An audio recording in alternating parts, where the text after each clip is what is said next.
welcome to a pop-up stream here at CCB Podcasting Productions. I am Chris Page, and that is Dubois. What is happening, man? Thanks for joining me on a last-minute Tuesday night edition of a Behind the Curtain show. Yeah, we're in Pennsylvania right now, which is my first trip to Pennsylvania, but doing work stuff. But I was glad that, I was off and not doing a whole lot, and didn't realize that I even had a freaking microphone on this laptop, but I'm glad that I do. See, worked out. We all learn new things, right? We learn on a daily basis. So, a couple of things while we do these little pop-up streams that are in customary times. I'm trying to see where we can get an audience at. Like, what night of the week do we get people in? Times are different for everybody, right? And when I was sitting around this afternoon after I did a show with Devlin, I was like, well, what do I want to do tonight? You know, do I want to just chill out, or do I want to try and get some content out? I was like, let's just try and get some content. And then I was like, what do I want to do? I figured we'd just look at some old school Jerry Lawler, man. So like you can never go wrong there. So I pulled up like his biggest Memphis matches, and literally this is a playlist, and we're just gonna run through these, see if anybody pops in and joins us, and just run it until we get tired of freaking watching it. Let me get this stuff straightened out on our screen. I even broke out the old TV. I don't know if you've got the stream pulled up on your computer, but I've got the old school TV. Right here. I got it on my phone. Yeah, I'm watching the side. That looks cool. Let's get started, man. Eddie Gilbert, Jerry Lawler's first up from 1988. You've got Lance Russell and Broadway Dan Wolf on the call. This should be interesting. Let's get started in 3, 2, 1, play. Breaks the count, and Lawler has a little. Jerry, legend out of Memphis, of course, back in the territory days, and that's how he got with WWE and all that stuff. So, can never go wrong watching Jerry Lawler. People think of him as a king now, but I mean, there's a reason why Andy Kauffman, picked him and all that stuff. He was at the top of his game for a long time. It's funny. I was looking through some of this playlist, and there is some Andy Kauffman stuff. I don't know how far down it is, or if we'll get to it, but we may just skip through some of it just to get to some Kauffman stuff. Yep. Memphis was a different beast in the territory days, man. Like, truly it was. You had Jerry Jarrett booking 6 months of the year. Jerry Lawler booked 6 months of the year, and literally, it was one of those. I mean, I still think it was probably one of the last territories. I mean, you really go back and think about it, with the longevity that Memphis had. It had several different incarnations, but I even think Lawler was running it in the mid '90s. Yeah. A lot of showmanship. Oh, he's grabbing the mic.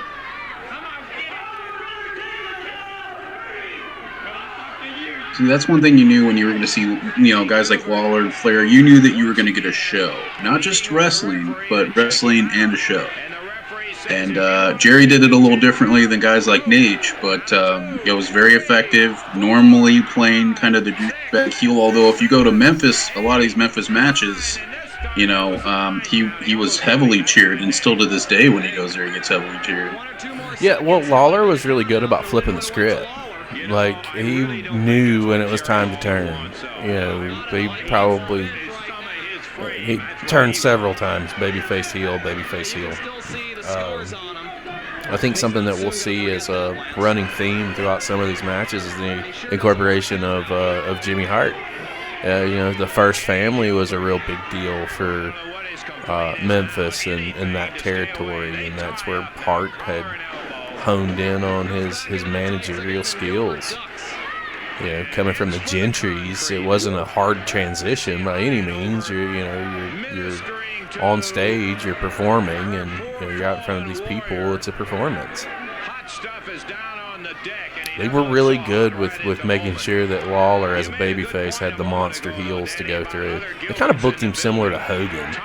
Hogan always had to have that big villain and that big heel to go up against, and they worked the same way with Lawler in Memphis to a degree.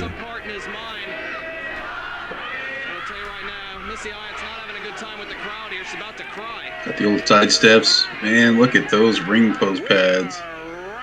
Ooh. You talking about the corner buckles? Yeah, that was one thing about Memphis. Yeah, they got the boxing buckle up now. Before they wouldn't have the boxing buckle. They just have the little bitty, tape turnbuckles. In our FNN score match of the week. And boy, what a Look at Eddie Gilbert taking either the lower midsection. Yeah, lower midsection. Now Eddie is over there messing around, trying to get a rope loose that he can choke Lawler with on the top. Well, that ain't gonna last long. Turnbuckle pad. Yeah, we can see just the corner of it. He's taking it off. Going for that top turnbuckle pad, or maybe he's trying to take off the boxing. Oh, he took the rope off. Russell called it. He foreshadowed like a motherfucker. You'd almost think he knew it was coming. Yeah. Wow. And apparently this is completely legal here. As Gilbert now covers Lawler after the rope comes off his throat, and Why's the referee on the outside? On the out. I feel like I missed some rules here.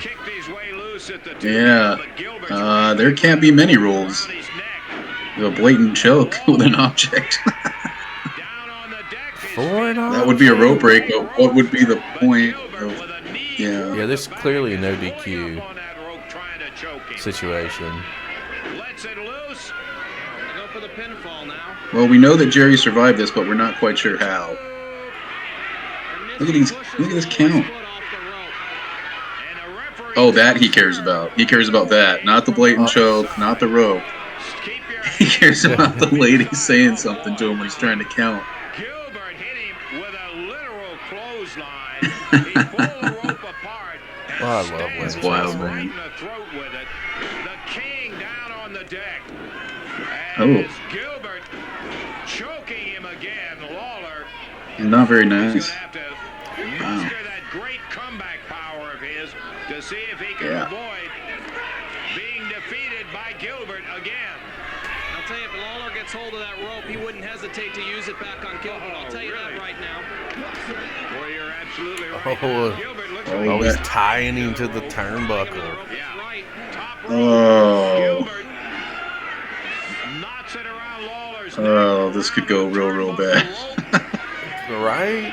The things that they could get away with. I don't know even if it was. I don't know even if it was a work. If I would let somebody tie my neck to the fucking turnbuckle, bro. I don't know if I could do that one. Maybe. I don't know. Oh my goodness.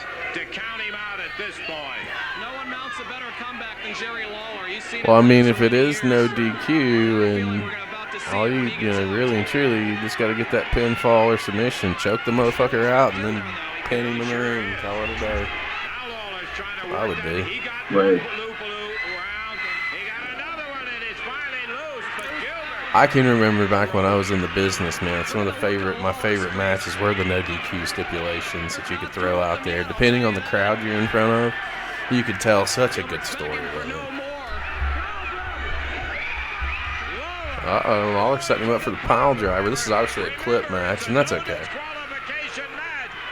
Oh. Oh. It is a no DQ match. There's the pile It's so driver. early. It's so early. Peace out. That was not a So peace early. out. It can't be a peace out. Peace out's the Canadian Destroyer. Yeah, it's close. It's close. Well, there's second rope work, which is one of the forgotten things you see nowadays. Not a lot of second rope work. I ever tell you the story of me? I was in the ring with a guy who was green as goose shit, and I was going to play a joke on him at the time. And this is back in 2001, 2002. Did I ever tell you the story about the second rope fist drop? The finish? I don't think so. All right, well, it's a quick story. So I was, at the time, I was running with the world title on this with this indie in Alabama, and we toured all over the state. The angle was, Lawler just threw a fireball in his eye. Oh! When's the last time you saw the old school This match is fireball? wild Man? as fuck. Wow. You got a guy choking him with boxing ring pad ropes, and now he's got a fireball. Dude, I'll come back to my story in a minute. I just had a flash of like the Wizard of Oz. They throw the fireball and the witch throws the fireball at him. Like, the ref on the outside of the apron counting. Isn't he technically counting himself out at this point? oh, they're getting him out of Dodge, man. Wow. Lawler, you So he can sneaky choke the guy for bastard. 10 minutes, but he can't take a little bit of flame, huh? Yeah, apparently so. Okay, cool. Yeah, so I rolled right into the next match. I don't know. Did it do the same thing for you? I don't think so. There should be a playlist have the on the one. right-hand side. It's Jerry Lawler and Bill Dundee. Loser leaves town. Let me find it real quick. Loser leaves town. Alright. Let me see here. You see it? Right. Let's see, Flair and Jerry Lawler, Memphis, 1982. Lawler, loser leaves town. Search Jerry Lawler biggest Memphis matches. Bill Dundee. Yeah, loser leaves town, 12/30/85. It was the next match underneath. It's the CWA Memphis. Yes, sir. Okay, I think Should be about. It should have a 15-minute, 55-second time on it. That's right. I got you. Okay, and I am. Excuse me a second on the live stream, guys. I need to blow this up real quick. I am at a minute 23, 24, 25, 26, 27, 28, 29. Minute 30. Gotcha. Alright, I'll click this guy and go down, and just so we don't have this one again, the next match after this on my playlist is the double ring Jerry Lawler and Bam Bam Bigalow versus Austin Idol and Tommy Rich. Are we good? This one, Lawler's got the like the eye patch on. Yep. Eye wrap. And he's rocking the purple and yellow like the royalty. The referee, Jerry Calhoun. All right, so my story, I'll finish it up real quick. It's green screw shit. And in this match, I'm supposed to put him over. And he's like, well, how am I going to do it? And I was like, second rope fist drop. And he's like, nobody will get that. No, everybody will get that. Like, second rope fist drop. And I'll take the pinfall. And he's like, well, it's just going to look stupid. I was like, bro, I'm telling you.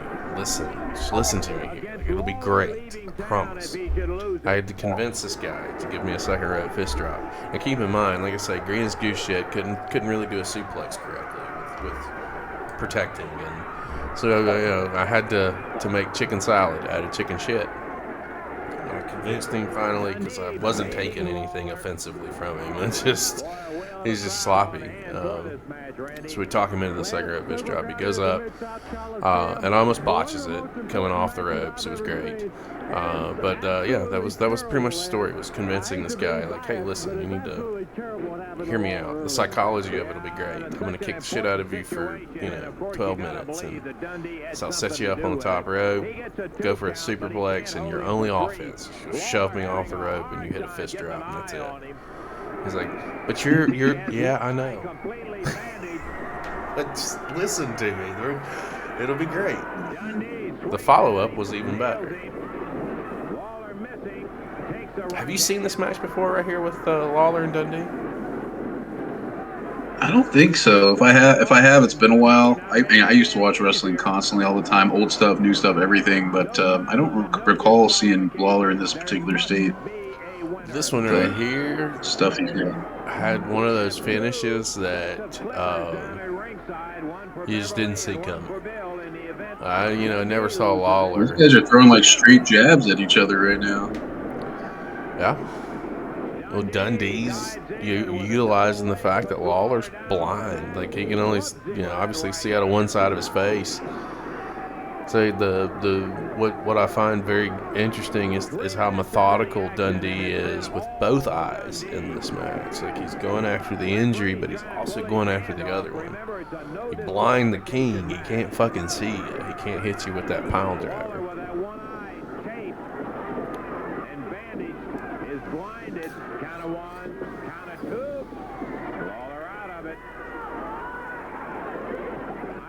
Dundee didn't believe he was going to get the match that easy. Lawler, a double tough trooper, and much too much at stake. What a lousy break to have happened. It was no accident, I'm sure of that.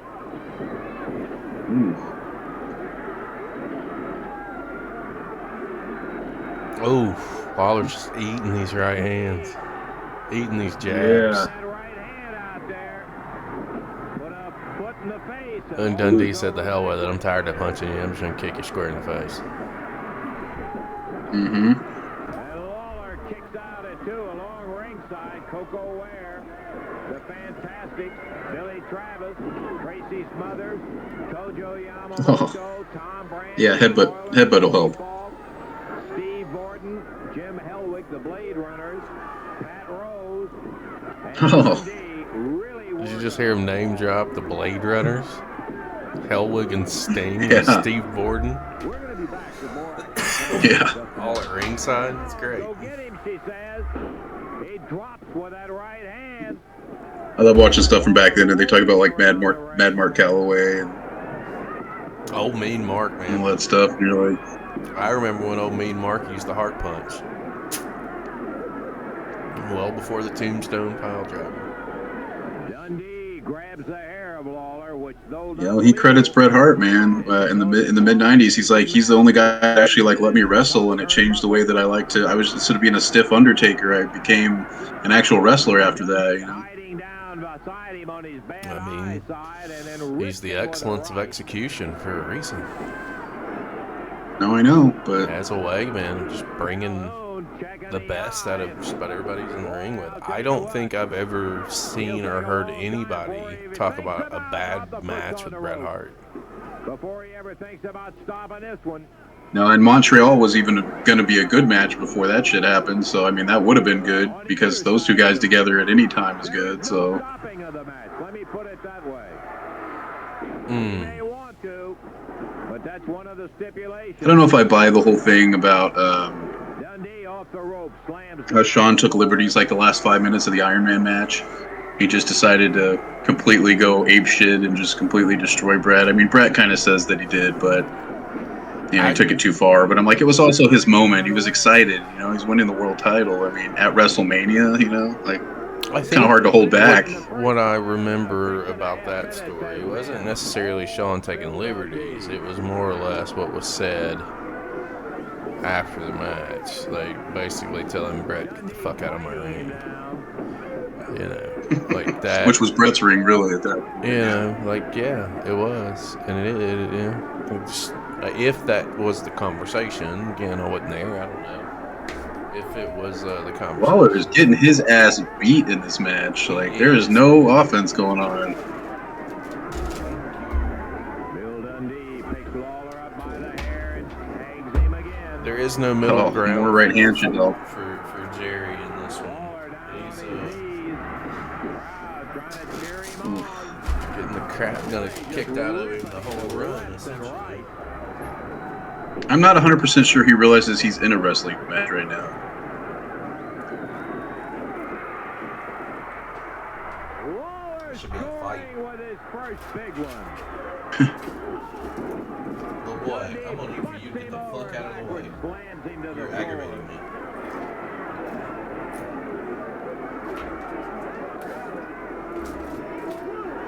Getting a little encouragement from his wife Beverly. Having a little dinner while we're Back watching up this. the turnbuckles from the outside, Yeah. from the top rope. Coming down. Oh, on the top. Lawler was Oh, he caught him. Oh,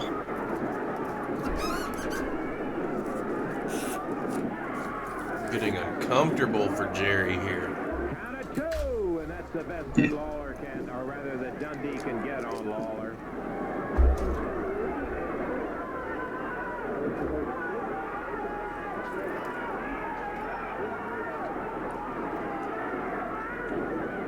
Oh, right back to that. Bill Dundee popping that right hand at Lawler. Oh, biting him. Yeah. Jerry in trouble. Boy, that's putting it mildly, and what an important match. But don't count him out yet. Oh. Just straight targeting. Dundee just The ref's like, I like close fists. It's fine. Don't even. That's cool. But that one from Lawler right there, you hear that crowd? No, I don't have the sound on. We're going to be back with more action coming up in just a moment. Qualification match. I didn't want to tempt it because I already have a shady microphone on this thing. Hammered into it. Slid right down the table and off of it. This is definitely a no DQ match. He's got a 10 count to answer. And why is he counting him out? He's on his feet, staggering. I guess in Memphis, no DQ match carried a count out still. Back in that ring. You know, it's different in every territory. All right. Dundee tells his wife, come on, let's go. Oh. Lawler going after him, grabs him. Lawler did 2 offensive moves and he was ready to walk. But I don't want none of this. I gotta go. Lawler going after him down the aisle. I always like to take my opponent outside of the picket fence, you know? Did you ever think about seeing a white picket fence in a wrestling match? I just saw it.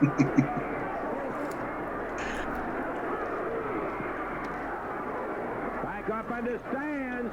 I don't know, if you give J-Mon a couple more segments, you'll probably see it eventually. Referee chasing Gonna run out of shit. Dundee after Lawler. These guys battling in the stands here. Oh, over the railing, over the railing. Was that Jared? Incredible. Somebody just flew over the railing. I think it was Jerry. It was. Dundee's pulling the referee back to the ring. Count him out. Through the white picket fence. Boy, well, they can't stop it, Coco. Dundee is bringing the referee back. He's going to make the referee count. I really hope there was some type of pad on the other side of that railing. Dundee sinks to the floor. Oh, he's still alive. And the referee starts the 10 count. Gotta beat the count, though.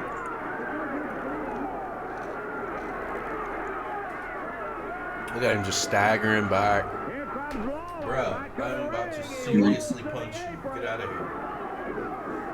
And Dundee He makes it, out on the floor. breaks the count, But he's about right back outside, right back to the right hand to the face. Oh yeah, that'll help. unbelievable there. These are like the old scores tables for boxing. They must have went right after a boxing match in some of these. Having gone over that rail, he was 8-9 feet in the air. He got the little stanchion with the rope, like that's gonna do anything. Just in case they try and riot, the rope will stop them. It's okay. Oh, Lawler eats pole after a couple more right hands there. And considering this is Memphis and how passionate that fan base is, I'm shocked they didn't have as many more riots than what they did have. Billy hops back in the ring. Lawler trying to pull himself up into the ring. He makes it back before the Lawler beats the count. Barely.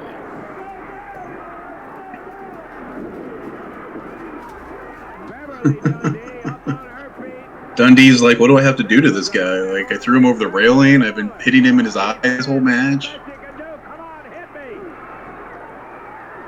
Dundee peeing off on him. Oh, there goes the strap. Strap down. Lawler means business now.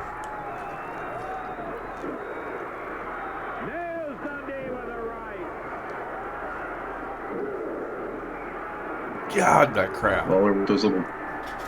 He's got that little tilt-a-whirl right hand. I love Lawler's right, man. I think that he's in the conversation with Brett. And this may be a hot take, but I think Jeff Jarrett's got a hell of a right hand too. As far as a working punch, they've got to have some of the best. These guys are absolutely attempting to annihilate each other. For whatever reason, I like Jerry's wind-up. He really looks like he's rearing back to knock the shit out of him.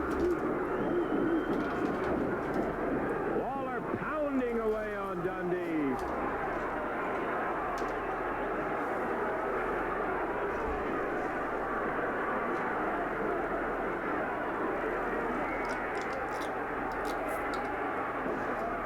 Lawler, There's another big wind-up. with everything he had left, nails Dundee. Beverly's over What? the He just got handed something by that guy. Tony Falk was up there by him. Is that Wyndham? Who is that? Dundee. Oh, Loaded something in his punch. hand. 2, 3. Lawler is gone. Lost it.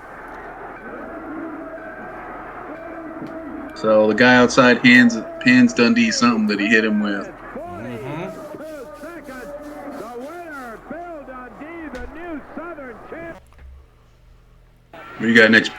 It says double ring, Jerry Lawler and Bigalow versus Idle and Rich, 1987.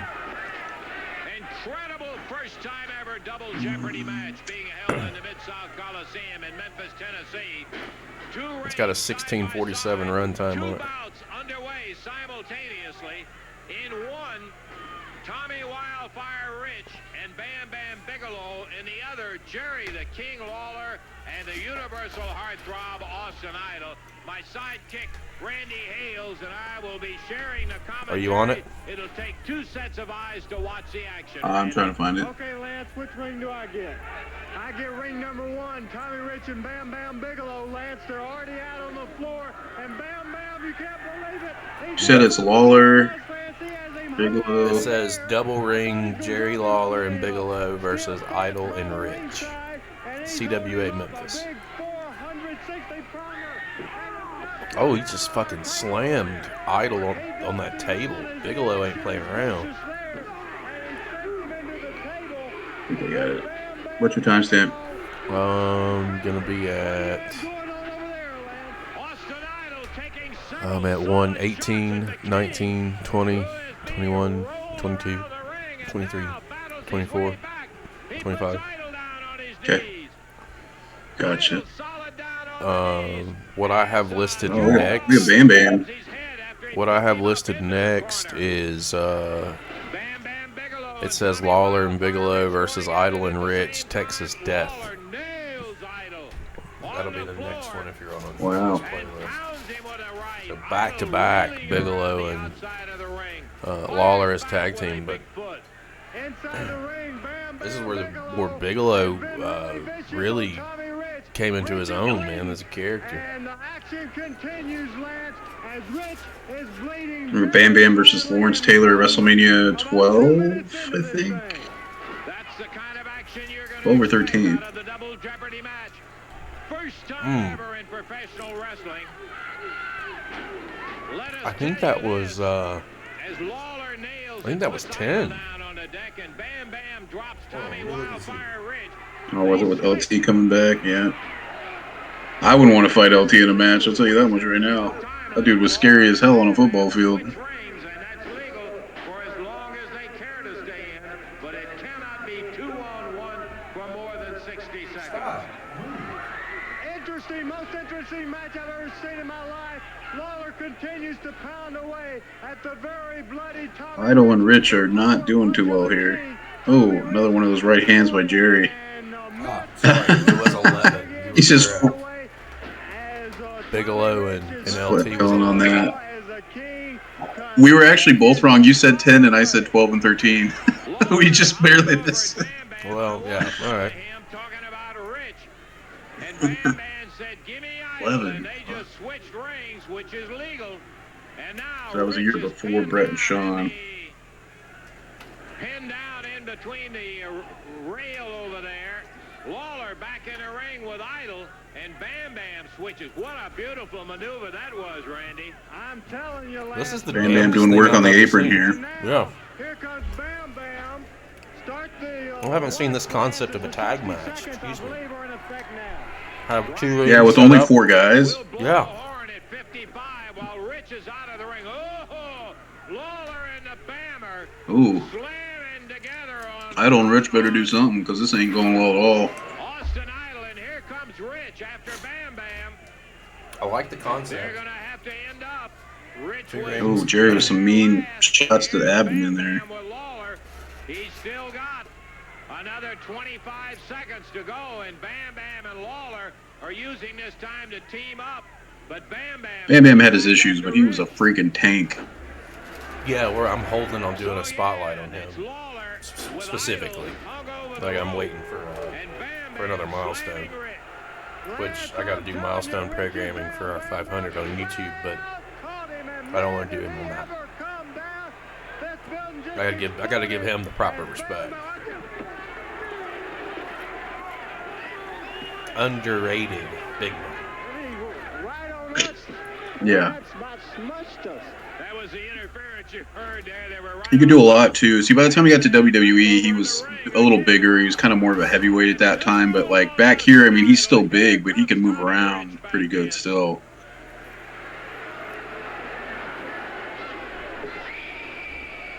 Rich goes outside the ring, and the Bammer is over helping out Lawler. Oh, look out! Uh-oh, this does not look like it's going to end well. Oh, Oh, Bam Bam headbutt. No. Oh, Oh, that will ruin your weekend right there. He's right under 4 at 394. And there goes Idol out on the floor. Jerry's like, I'm just going to take a break because Bam Bam can just fuck up all of these guys. yeah, why do I need to expend energy? I got Bammer right here to kick the shit out of you. Back to the ring, which clears him of any disqualification, Randy. Okay, Lance, double jeopardy, and we had trouble understanding all the rules in the first place. Man, what a match. The wildest, realest, greatest thing I've ever seen.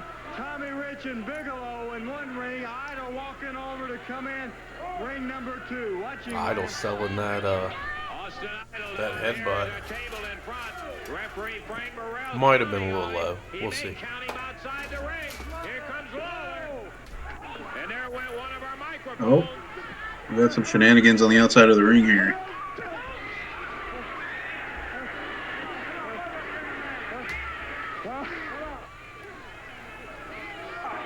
Scoop up by Bammer. Oh, yeah, he just hit him with the ring hammer. He's trying to get oh no. He pulled off Uh-oh. something. And how does it feel to know that I'll be talking to Katie Trey this week? That's one of your favorite indie guys right I'm now. proud of you. I'm so proud of you for coming around on Katie Trey. He's not so bad. The reason why you hate him so much is because of how good he is, right? Listen, I'm you gonna- know, very few guys ever get to his level. You know, The Undertaker, Flair. You know, I mean, it's just there's very few on that list. I'll tell you like I told MJB. Look at this. I was like, bro, listen. Take it from somebody who, I was in the industry. I did not have a lot of longevity. I was out within 5 or 6 years of being in the industry. If I want to punch you in the face, then you were doing something 100% correct. Because I patent myself to be a pretty good fucking heel. But for me, and there's very few that do really that good a heel work that I just want to. If I see you, it's on sight. He's one of them. Yeah. It's really a testament to the work that he could do. But I kind of figured you'd get a kick out of that more than anybody else would. Oh yeah. Oh yeah. Was that match we watched? It was Katie Trey and it was what's her name, right? The girl that won the world title. I can't remember her name now. Delta. Delta, right? Yeah, Delta. Beat Katie Trey's ass in that match after he talked for 45 minutes about being champ for 300 days. I mean, apparently he's looking forward to talking to me. So I know he's heard me call him a rat bastard once or twice. And I'm gonna ask the important question. I'm gonna ask him, why do you feel like you need to make me punch you in the face? Is it just at this point in time thing? Are you ribbing me? Because even with the match we watched last night with Katie Trey and Banjo. Oh, this isn't good for Lawler. Oh, no, it isn't.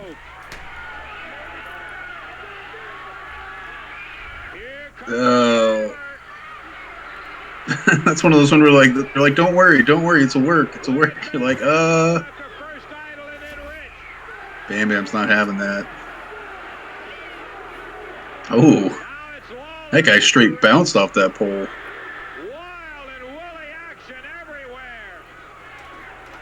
Oh, Lawler with those right hands. Oh. No, they awoken the beast here. But yeah, Trey's really good, man. I hope we see him in TNA or something in that heel role that he's playing right now. That'd be great. I think there's a lot of potential. Oh, big lariat by Bammer right there. Bam Bam and Rich, Lawler and Idol. Bam Bam going, I think, for the nuclear splash. Nope, he's not. He's going for one of his big super splashes, and let me tell you right Oh, he got man. Idol in the shrine there. I hope those guys didn't get to the show on horseback that night. They are going to have a tough time.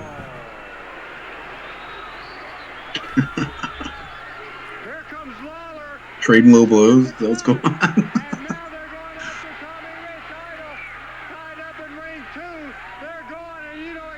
Oh, wait. We got somebody getting Rich out of the ropes. What? John Cable? What's John Cable doing in there? I didn't know he was under contract here. I didn't either. How long has he been around? God. Oh. Oh, shit. Got some, was that just a rope with a, what does he got in his hand, a bell? Like a cowbell?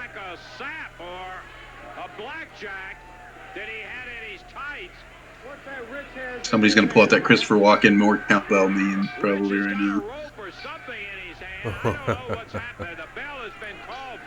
And we've got a blatant choke on that side. People flying out of the ring on that side. I think they've thrown this one out. Which would make sense, because the next one is that death match, I believe. Tightening a noose lasso around the neck of the king. Oh.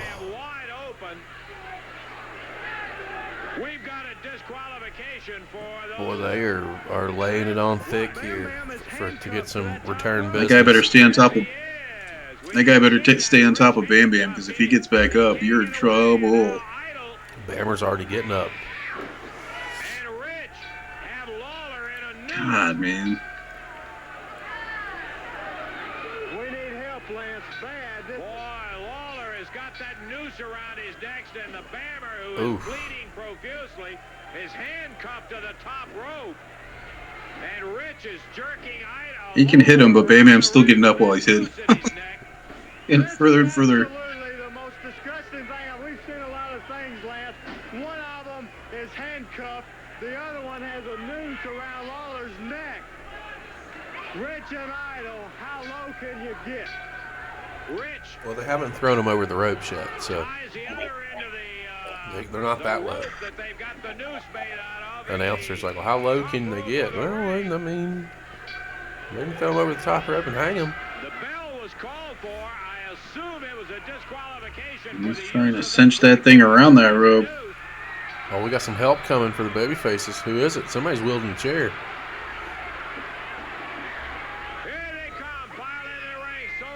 Oh. Got half the locker room here. And they're beating up the locker room. If these are the baby faces, that scares me right now.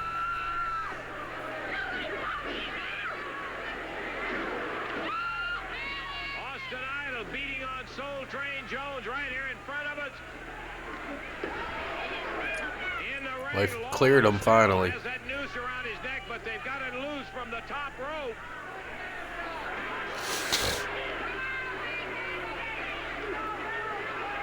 Tommy Rich, I don't see him.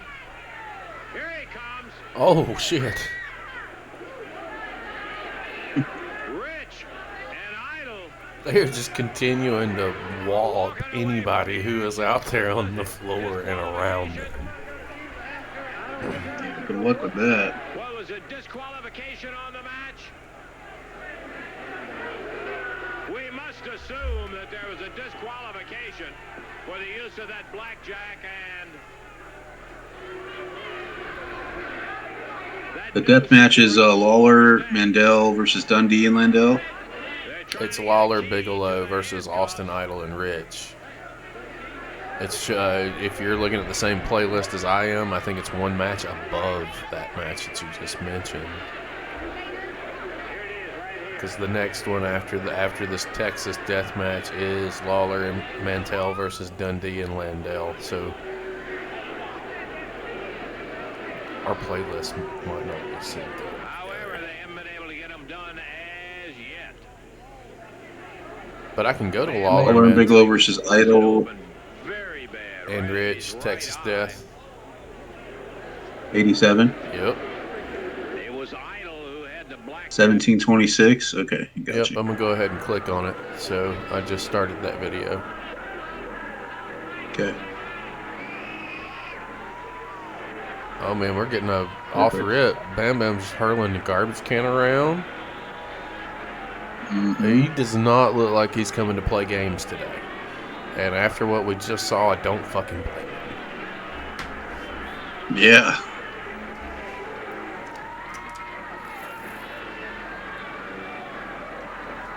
I'm not sure if... Oh, that can't be good for anybody. That's not a prop, folks. No, that's straight up wood. That's a wooden built staircase, painted black. Oh, he's about to break it. Yeah, I don't know what Idol and Rich were thinking doing a Texas death match. Bam Bam Bigelow involved. That's probably not... Bam Bam's like, I can carry this thing all day. No problem. Lawler's going out there to get him. It's like, no, man, stop it. Profits, buddy, profits.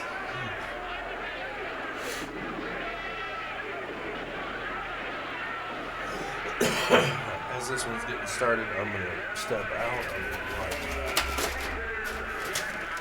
Yeah. Got a Texas death match, guys. Lawler and Bigalow versus Idol and Rich after the last match we just saw with these four in there. I'm guessing this post-dates that. I think it does because I think it's the next year. I think it was 86 and now it's 87. So these guys have a history now that's pretty nasty with, a nasty match where Lawler was getting noosed by these guys. And after him and Bam Bam beat the crap out of him for 10 minutes, they had the whole locker room have to come out to break it up.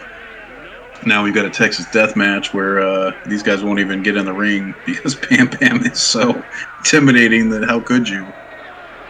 And he's pissed. Bull in a freaking china shop.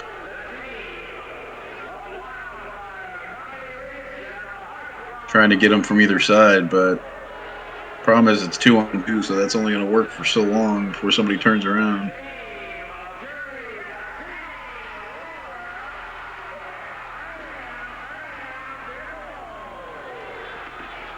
Oh, Bam Bam got his hands on somebody.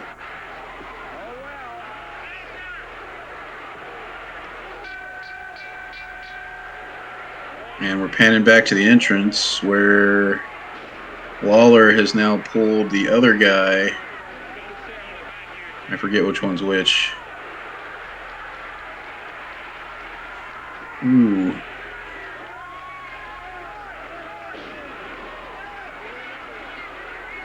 That might be Idol in the ring with his iconic Dubois lightning bolt down his leg, of course. Trademark, guys. Intercontinental champion. All right, I'll mess around. He's going crazy. He lifts the entire fence straight up in the Lawler is not messing around either. walks underneath it. Important to understand. I'm telling you, I have And Lawler is straight going chair to the gut and chair to the head. He is Bam Bam Bigalow. He is so strong. Everybody has disappeared from view. And some more of those right hands. I hope you can see him on the camera. Here comes Wildfire Tommy Rich. Over the fence. I don't know what the ref could be saying in a Texas death match to try to break this up. I don't really. Here comes Austin Idol. Oh, that right hand rocked him. I don't know what has happened. Lawler and Idol. Oh, he waits for Lawler to turn around. And there goes that picket fence again. Bam Bam looking for some meat to hit. Bam Bam's looking for where the action is. A 2x4 starts out. Oh. You got one of these guys holding Lawler and the other one beating him with something, and now Bam Bam is not too happy about it and is finally caught up to everybody here. Idol with that 2x4 facing off. Lawler and Bam Bam. Lawler Yeah, you're going to need more than whatever that here comes piece of wood in your hand is. dragging Rich. All right, Lawler throwing, I think that might be Rich or that might be Idol into the post there, and Rich is running for his life. Because if he doesn't, Bam Bam's going to kill him. Here comes Sliding back into the ring, rolling back into the ring here. on his face. Yeah, and he runs into Lawler, which gives Bam Bam time to catch up, and now these guys are right in the ring where Bam Bam and Lawler want them. Sees, which is Tommy Rich. Pounding on him, and Lawler on the other side, beating on the heartthrob. Idol low bridge Lawler and put him on his knees. Bam Bam oblivious to anything but Rich. Bam Bam biting his knee. Oh, a low blow. And Idol Low blow, cheap shot by, I think that's Rich. is this bizarre? Absolutely the wildest. Rich kneeing Bam Bam in the midsection. Working the NAD game here. Hopped on him.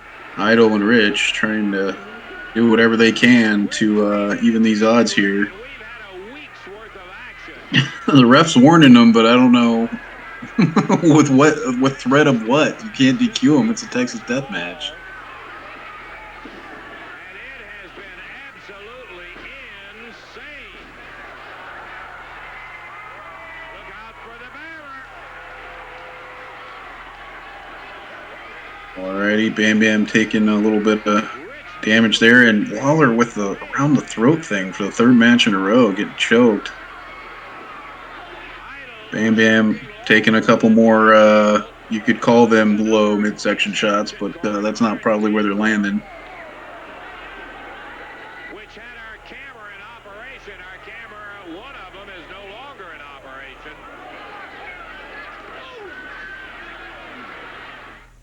We're going to take time out, and we'll be back with the conclusion of this Texas death match in just one moment.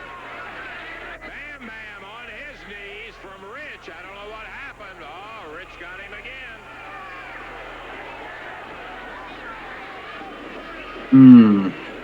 Another knee to the low abdomen, that time on Bam Bam. Section slams Lawler down on Trying to keep the big man off his feet by the side earlier.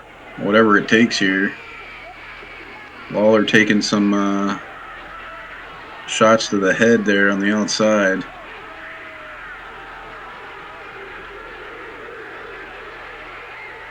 Oh, Bam Bam's not having it. Going after Rich while Idol picks the official bell up. And that huge bell is being Oh used my as a gosh, another low blow. Bam Bam down on the mat. And these guys have got a bell, like an actual like trophy bell. Like, what is that? And to the back of Bam Bam. This is a death match, folks. So that is a legal use of that weapon there. Now the gate being stirred. These guys are pulling out all the stops to try to even the odds here against these guys. That's probably what's going to take. Lawler over the barrier onto the announcer/boxing judge table. Bam Bam down temporarily. I wouldn't let up if I was fighting Bam Bam. I'll tell you that much right now. These guys are on the table on the outside, right next to the old steel railing there.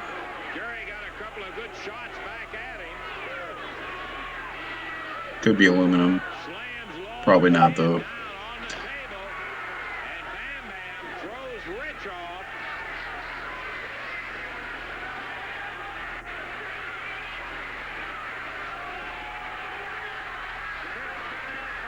Wow, Lawler trying to hulk up after taking some shots here.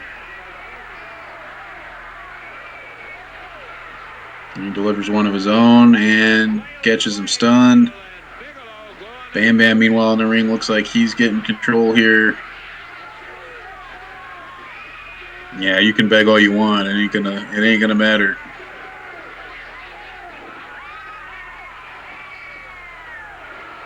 Whoops him into the corner.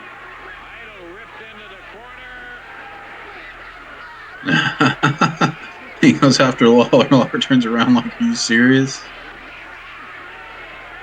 Oh, Lawler into a headbutt of Bam Bam. That is, and Bam Bam follows it up with another lane headbutt there. Now they're going to tie him up in the ropes.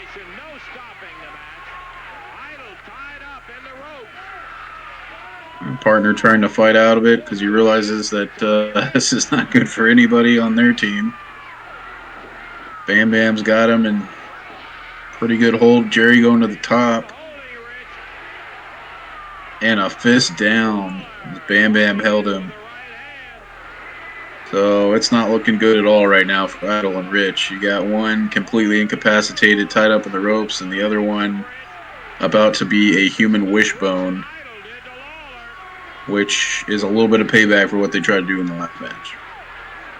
For those that are playing at home. Keeping track. Gonna weaken him up so he stops fighting it. And I hope he had his children already, because probably not going to happen. Probably not. Yeah.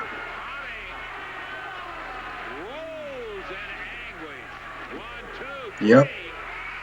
I don't know if I could have kicked out of that either. I think I'm tough, but who could, you know?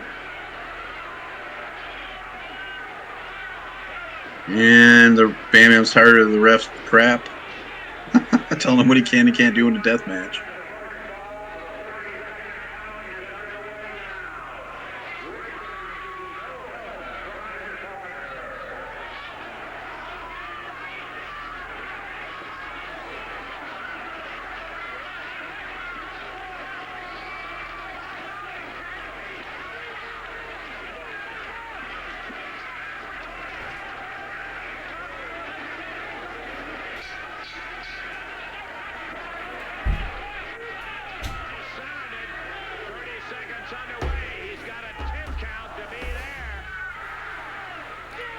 Apologies.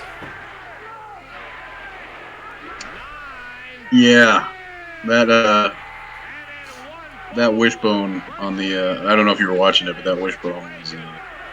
I was catching a piece of it. I shot you a DM. I had to clean this freaking incision, and it took a little bit longer than I thought it was going to take. Started to save the details. Yeah, you know, and you get it starts to scab and got bandages and shit, and yeah, it was not pretty. Yeah, well, obviously your health comes first, man. They're gonna do it again. What's the story, Wishbone? Oh my goodness. This is not going to be good. I hate that I missed most of this match. Oh, they got him too. But I'll definitely be able to catch it on the replay. The next match is Lawler Mantell versus Dundee Landell. 15:58 is the run on it. The first fall officially went 8 minutes and 31 seconds, and that was all. They hurt Rich. He was unable to answer the bell. Bammer's still wanting some more, man. Bigalow the winner, but they're not leaving it go. They're not going to leave it at that point. They are after Rich. They've already rammed him into the... You said 15:58? Yeah, on the next one. I'm about to click over to it as soon as you tell me that you're set. Oh, this beating is continuing. Yeah. Oh, he just kicked the referee. Bigelow's not giving... Well, I don't really... It's a Texas death match, and that referee keeps getting in the way, telling him what he can't do. I'm like, dude, get out of there. What are you doing? Oh, he's going to do it to the referee. I have the next one. I have the next one queued up, but whenever I'm watching that one on the stream right now, so I'm yeah.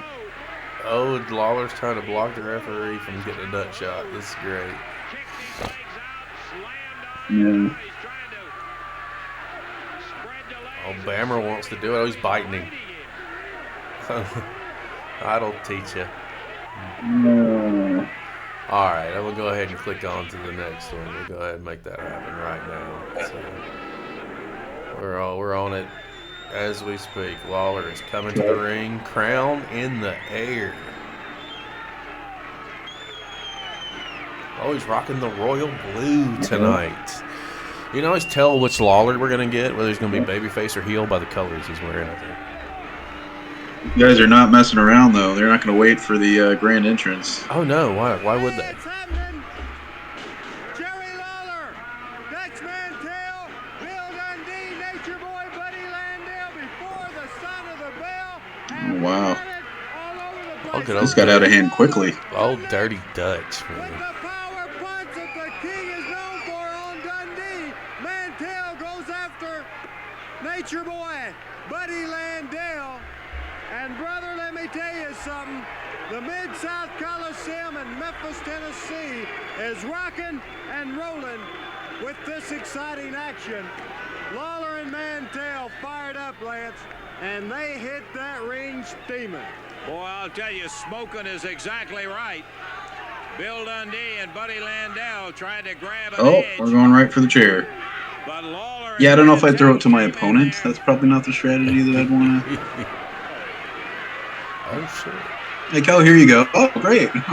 Dundee throws a chair in the ring at Lawler and Mantell. Dutch picks it up. The referee now dumps it back out of there. Give me that mic. Give me that damn mic. Here, Bill. Hey. Oh, they're asking for it. They're brawling on the outside. They're begging on the inside. The sound that Dundee came over, his big shot, knocking the announcers around. Lawler and Mantell come in rocking. Lance, you had to put this Lawler and Dutch. away from Dundee. He's insane. Oh, I'll tell you what, Billy is just letting it all get to him till he is sick. Another chair. And they're throwing more chairs in the room. This is great. Got the microphone there.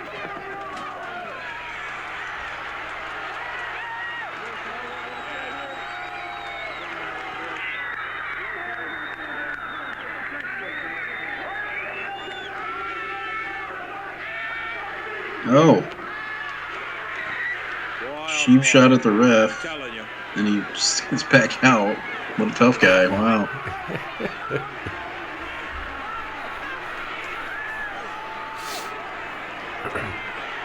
Dutch rocking the crowd here. For Dundee, because the guy is such a terrific talent for his physical size. Dundee and Landell are playing chicken shits right now. And I still think the analysis was correct. He thought he had everything his way. They want to walk around and act tough till they get their ass beaten. Everybody realizes they owned. Right. He had to fall in eye with Mantell, and he gotta get in there 15 seconds of lame. Just can't stand it. Oh no, he spit on his hands. Oh. He means business now, man. About to take that Lawler right hand to the face. Nobody can keep him quiet, Bill. Good night. They came here to see exactly this. Dundee looking around for another chair or a ball bat or something. Yeah. Lawler ducks twice. Oh, I just caught that. Yeah, you're a second or two ahead. Look at Lawler. He's just like, gotcha. He hauls ass around the ring. Landell I paused it for a couple seconds. was going to fool Lawler after the first one and get we have him examining with his medical credentials of a partner on the outside. Absolutely. That's exactly where I'm at. Let's hug it out. You're okay, bud. And then a quick jump and then an immediate beg. Lawler waiting on Landell to come back in here.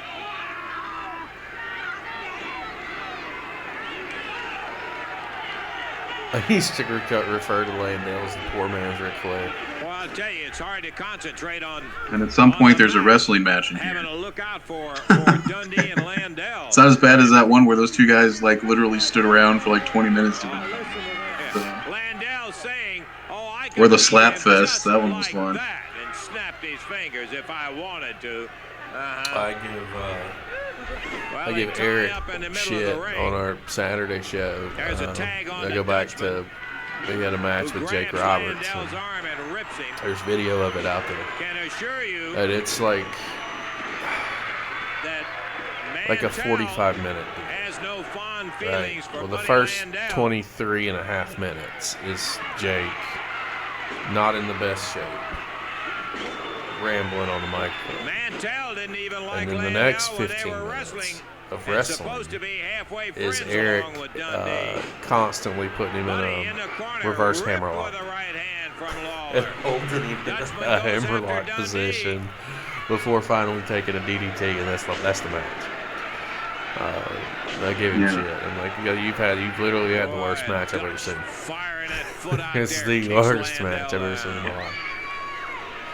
Yeah, well, I mean, outside of all the Goldberg stuff, but yeah, I totally understand.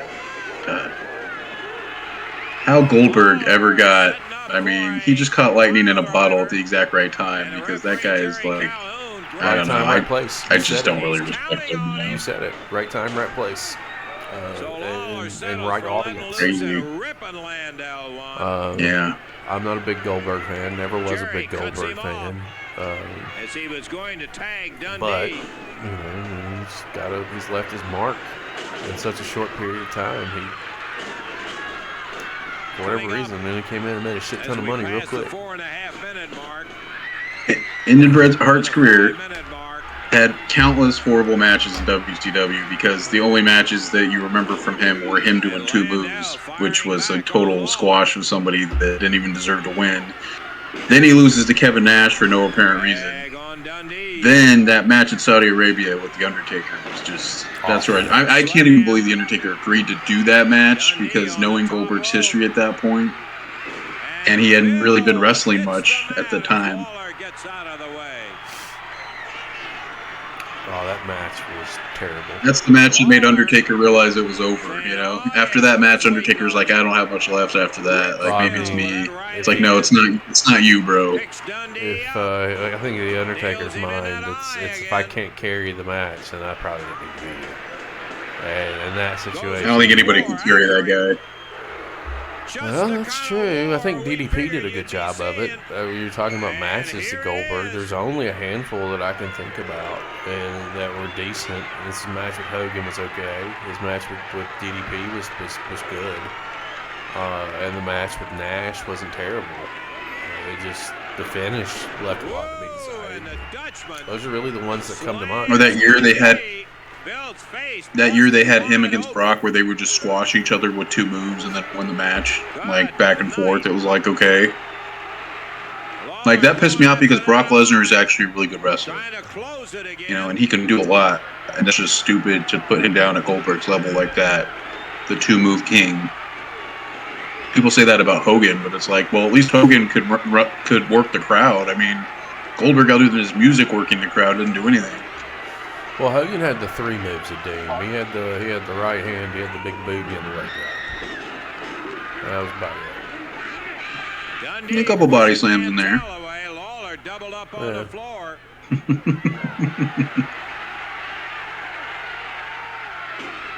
Dundee over and kicks Lawler. But then it's not fair because then you do Hogan's influence on wrestling and Goldberg's influence on wrestling, right? It's like you could even argue that Hogan was bigger in WCW, but in NWO, maybe not.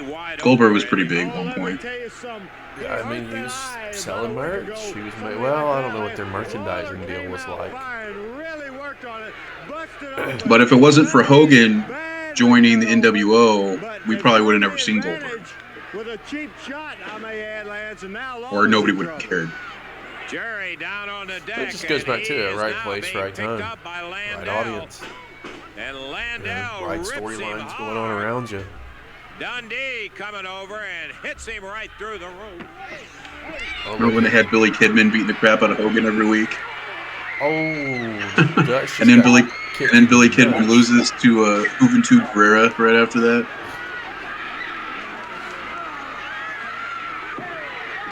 It's great booking. What are you talking about?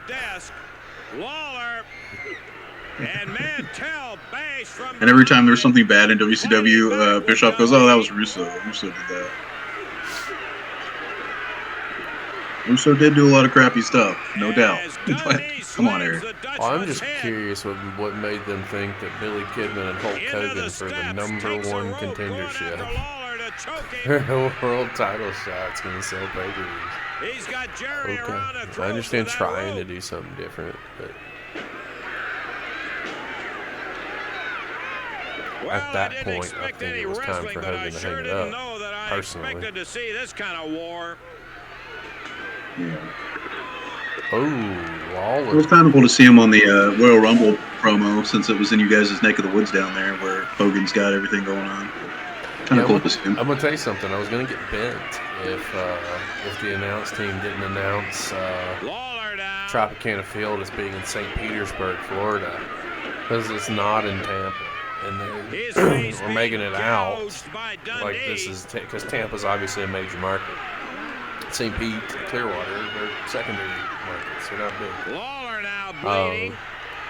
And I heard Triple H on the post show, the pre-show, talking about we're in the Tampa Bay area. Well, I was like, bro, you're not in Tampa. Stop playing.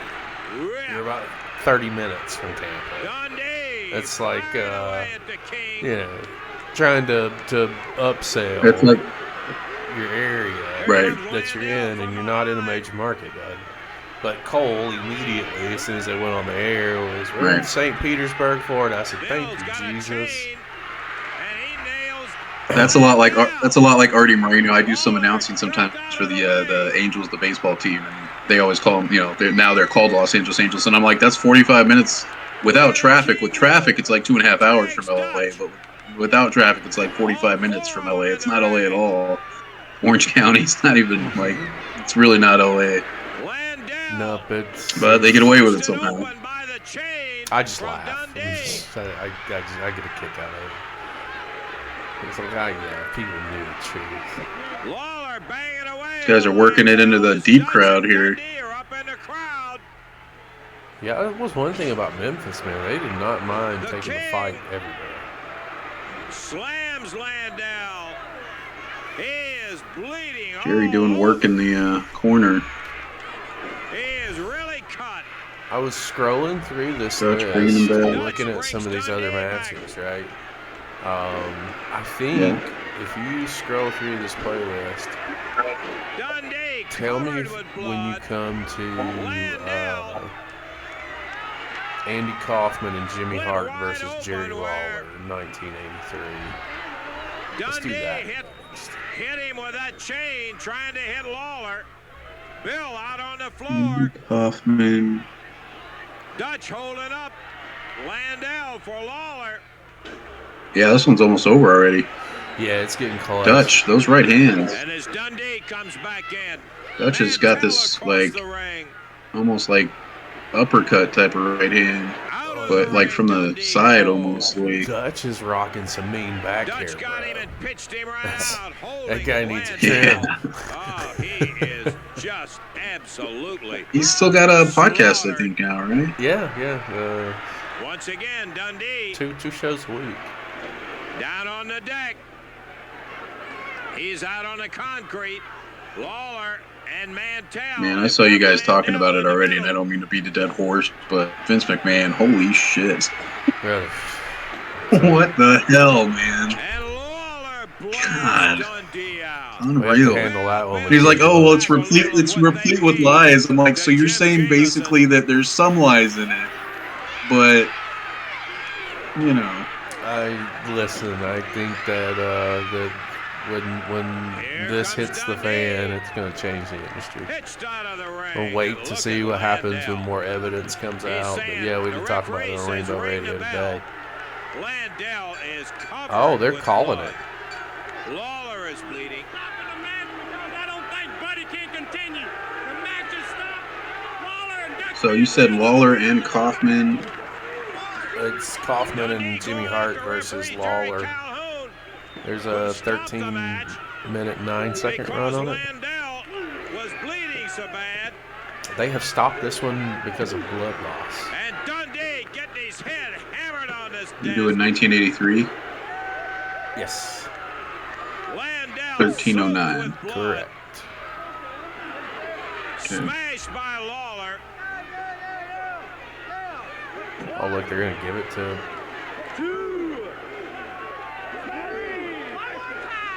Landell as well. That's good, open. The bout is over. What was the time, Randy? Not that it makes one bit of difference. Did you find that 12 minutes, 45 that next match? seconds. Yeah, I'm on it. Okay, I'm going to hit my Yep. button in The 3, battle 2, goes 1. on. Dundee. Let's take a look at Andy Kauffman and Jimmy Hart. The gloves on. I love Andy Kauffman. Kaufman's great. Sorry, guys, I get this volume right.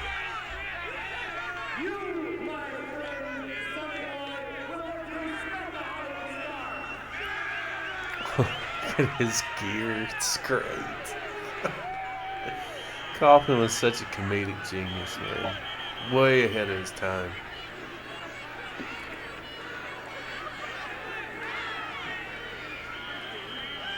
Look at Jimmy Hart's gear, too. He fucking looks like Super Dave.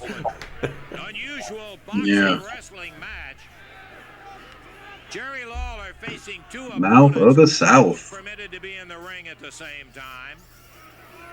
Jimmy Hart, who will be wrestling, and television and movie star Andy Kauffman as Hart's partner. Lawler, I am going to float like a butterfly and sting like a bee. I have been trained by the great Muhammad Ali. You don't know what you're up against. You're so cocky now. You think you're big stuff, big stuff. You haven't seen anything until you met the iron fist of Andy Kauffman. You think I'm just a little man. Well, Kauffman antagonized the crap out of Lawler for, I don't know how long it was, but it was a while. Kept challenging him, trying to get him in matches. Oh, yeah. We did a rivalry on Kauffman and Lawler. I think it's on YouTube, on the YouTube channel somewhere. I think I got it cleared. I don't remember what I had to do. It may not have been a complete show, but Eric and I talked about it. We watched all their shit that you could feasibly find. Letterman interview, fucking everything. This feud was such a moneymaker for Memphis. And the fact that they were able to get it on the Late Show with Letterman and make something happen there and do some business on Letterman and nobody was none the wiser, that is classic. Yeah. So I don't know if you guys, I didn't remember if you guys talked about this. If you did, I might have missed it because I came in like right toward the end of that last stream you guys were doing. But did you guys touch on The Rock joining TKO and kind of, obviously they're kind of getting the lifeblood guys in there to try to, reinforce it a little bit. Obviously, The Rock being the biggest, star wrestler there's ever probably been outside maybe. Well, I mean, he's probably bigger than Hogan now, but so I don't know. I mean, what do you think? I mean, that's instead of like you're talking about cleaning the house, but at least they're kind of staying true to the blood of the business there. They brought the Rock in before the story did.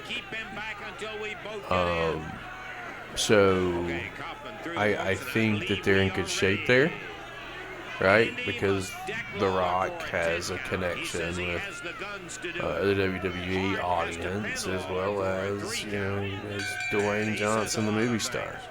I think it's a smart move. I think it was a smart move when they did it. I think now it will probably pay bigger dividends because it's happened considering what's come out over the course of the weekend. But I do think that they're about to clean house. And anything anyone associated? He's on the.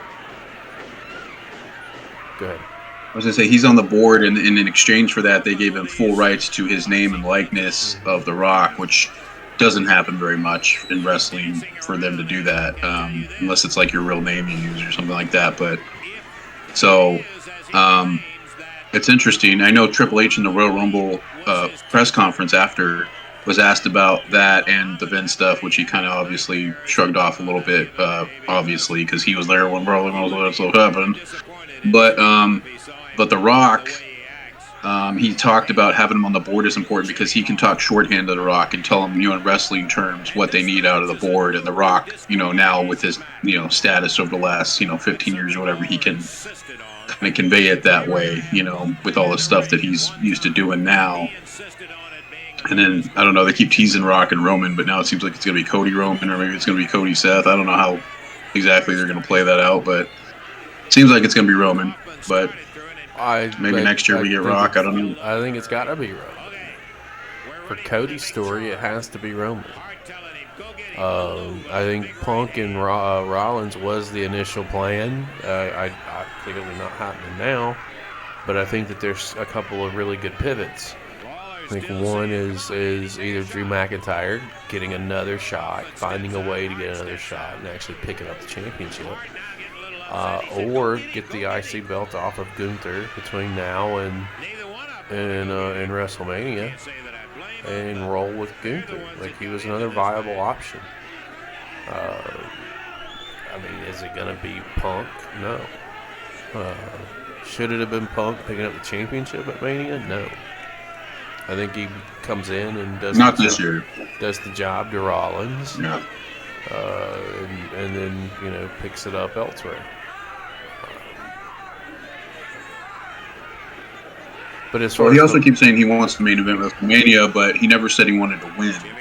Right. It's because it's not about that. Obviously people want to win, but it's not about that. The Punk, it's not about that. Being there and having being able to say that you're one of the main events. And they kept trying to say, well, you're in there with Taker. That is a main event. Well, it's not the main event. And then when he had the strap, every time he went into Mania, he was not the main event.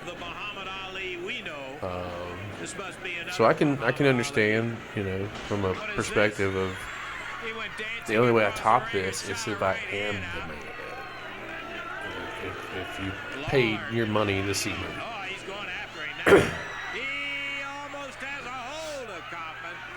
I definitely like what they're doing with Drew. That was an amazing segment on Raw they did between CM Punk and the tears, and then Drew comes out like he's sympathetic, like he totally understands, and then he turns on it. He talks about how he prayed for this moment to happen and all this stuff. And the way he did it was just, you weren't quite, like, you were expecting it a little, but not quite as far as he was willing to take it. Mm-hmm. So I really like that they were willing to do that. They got a lot of good stuff going on, man. The AJ, the kind of darker black AJ stuff they got going on. The Randy stuff returning now. They got all kinds of cool stuff happening.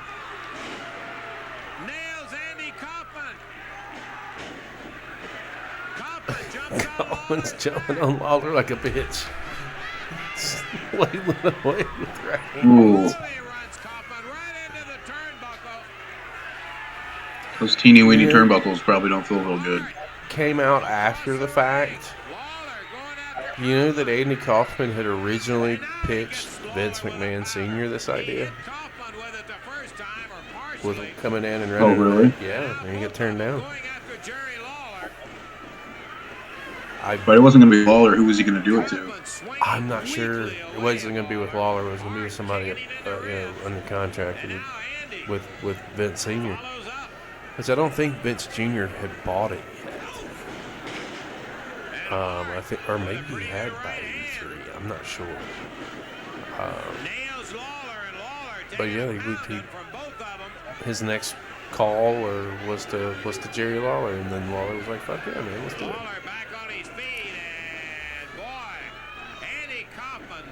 It took him a while to get here, but we've gotten to the match. Kauffman was talking about how he was trained by Muhammad Ali for this match. And a double backhand from Jimmy Hart. Well, he's definitely got the floating part, but I don't know if he's got the stinging part. He's got a long way to go. Pulls Hart off over on the ropes. Andy Kaufman swinging away with the best ability that he has. Hart again coming after Lawler. What's Hart got on his hand? Oh, he's got tape. There is no disqualification. Lawler goes I'm seeing a trend here, too. There's always no disqualification, apparently. I don't think he was in any real danger. Yeah, and at some point during the match, Lawler gets choked with something. Kauffman just fell off of him. He's swinging away at Lawler. Kauffman backed up on Hart. Backed up. Oh.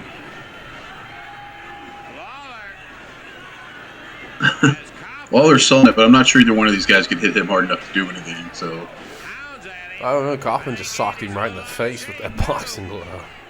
And Lawler. Woo.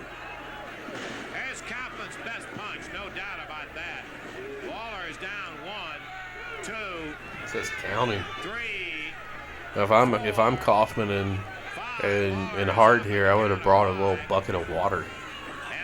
And we knock Lawler down, go stick that glove in the bucket. Andy is picking his shots. Lawler Weigh that motherfucker down. over and Kaufman just hitting him in the back. Hey, it looks like he's going after the kidney. Now to the midsection. Uh-oh. Little low blow from Andy it's Kaufman. all fun and games with Lawler until you get a pile driver, you know. Right? No disqualification, remember.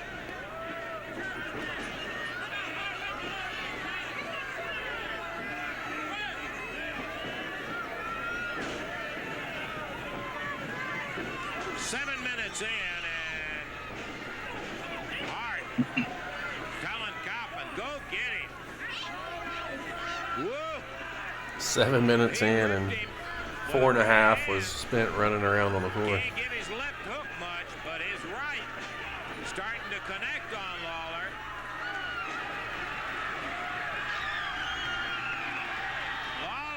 Lawler. Oh, Oh, I think they pissed him off.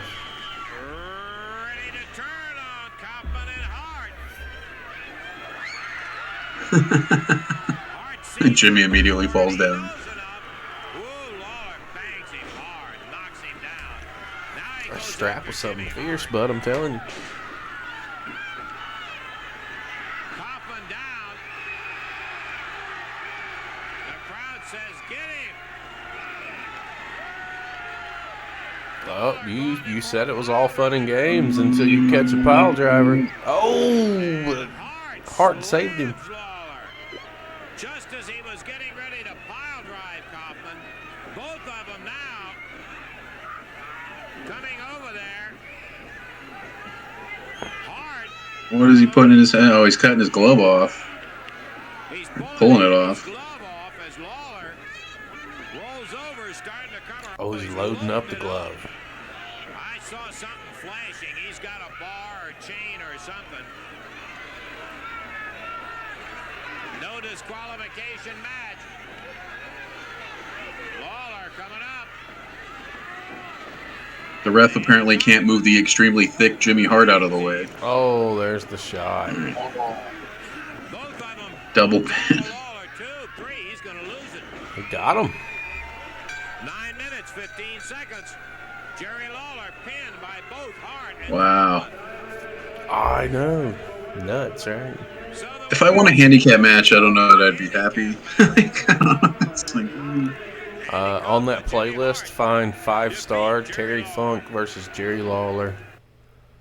It's got a 12-minute, 49-second run time on it.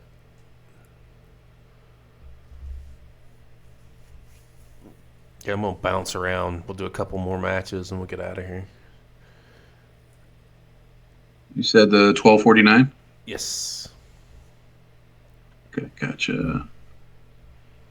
Alrighty. All right, 3, 2, 1, play.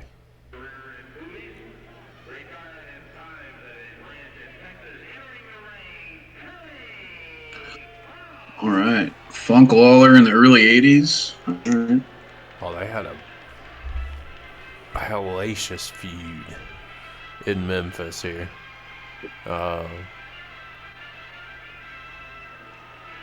look, it's you don't have volume. I forgot Lawler's coming out to the Rocky theme. That was his. That was his. wow. That was his entrance music in the early '80s.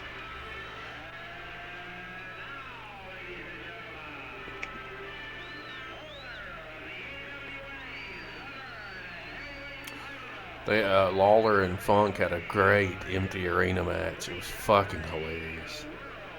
Funk was just a screaming madman throughout it. It was so good. It's like a 20-minute video, and the match is like 8 minutes. The rest of it's just promo. It's great. I'm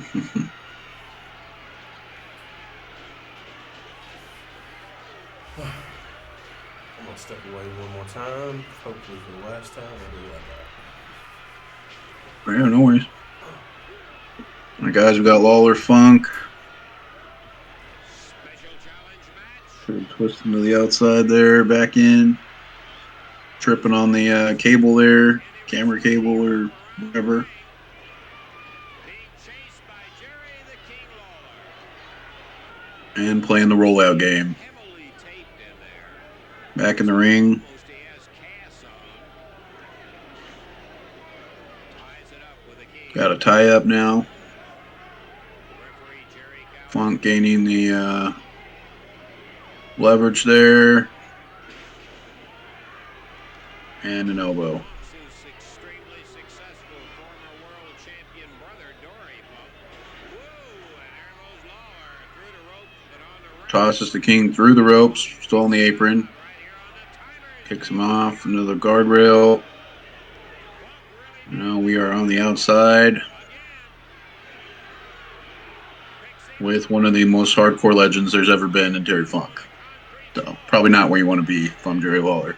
I mean, Lawler's good, no doubt, but I'd want to be in the ring if I was him.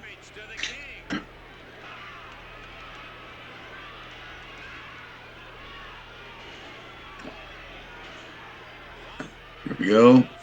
Back inside. Winding up those jabs. Oh, and then a little left hook there. Drops the big leg on him. Into a flat leg drop.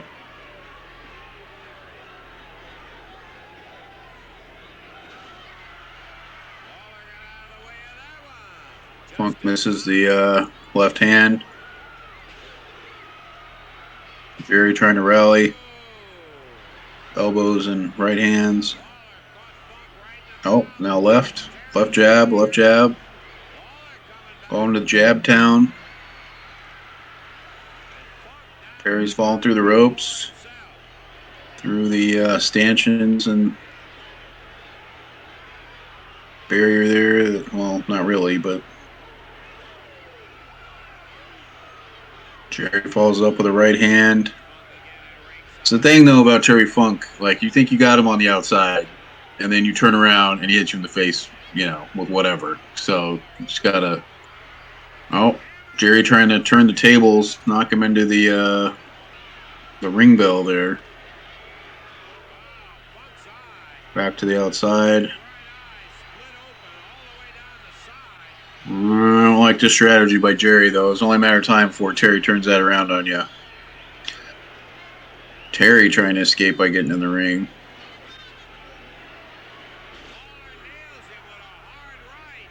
Taking a right hand. And another. Oh, back to the left jabs for Jerry. Jerry very, very boxing methodical in this one.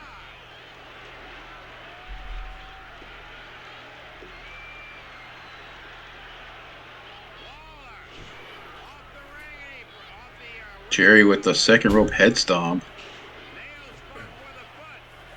And the pointed fist to the face for a cover. And that is a interference with a cane there. I see Lawler. How did that knock out? Lawler's in white, so he's got to bleed. Yeah.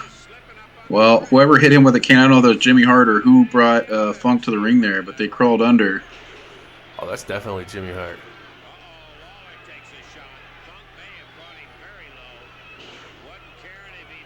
Oof. Funk trying to even it back out here. Oh, is he doing it right now? Yes, he is.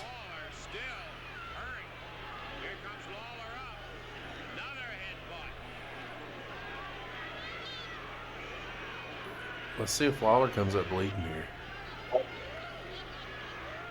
Yeah, had it in his wristband or in his gum. Oh, man. I definitely saw him. Yep.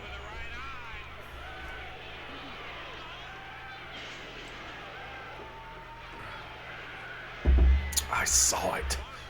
It happen. That's interesting because you usually don't have to fake that against Terry Funk, though. Yeah, he'll do it for you the hard way, but it doesn't matter. I heard you talking about how. Oh, don't worry. There'll be blood. Yeah, it'll be there. I heard you talking about how, like, not being on the floor with Funk. I was on a show with Terry and Raven on top. This is 2002-ish. Buddy, I tell you, they went ham. I mean, it was ECW style to the fucking core. Fun. I think they spent more time on the floor and in the crowd than they did in the actual ring. It was great. You said Raven, right? Yeah. What was his what was that stupid announcer that he was for a couple years in WWE? Scotty Polo. When he was younger. Yeah. Scotty Polo, man. Yeah, I actually kind of like that character. I was kind of pissed when that went away. It was either Scotty. Yeah, it was Scotty Polo because Johnny Flamingo was WCW. So yeah. Jimmy Hart. Getting his shots in where he can, isn't he?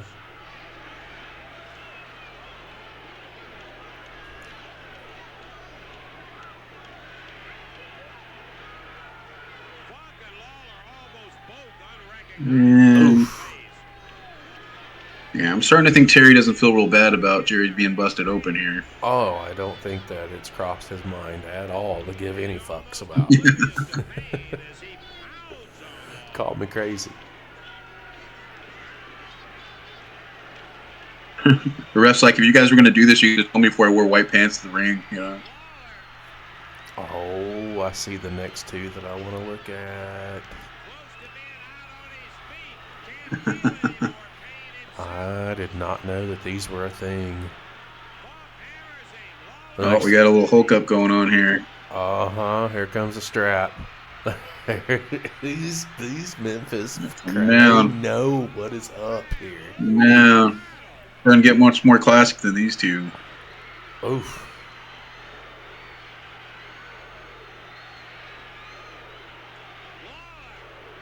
Oh, Funk was throwing some live rounds for a second.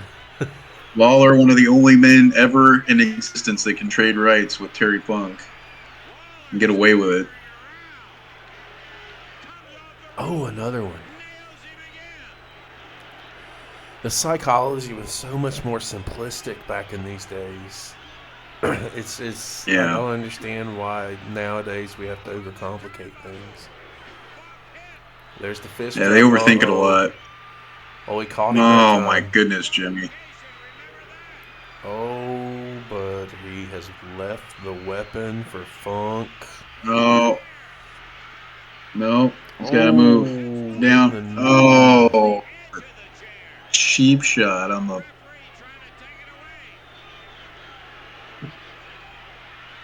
Oh, another one. And I'm starting to think that Funk doesn't respect this referee's authority here. You know, I just don't think. You will respect my authority. Respect my authority. Little Cartman, folks. Little Cartman. Yeah, that just went back to high school for me. Tells my age.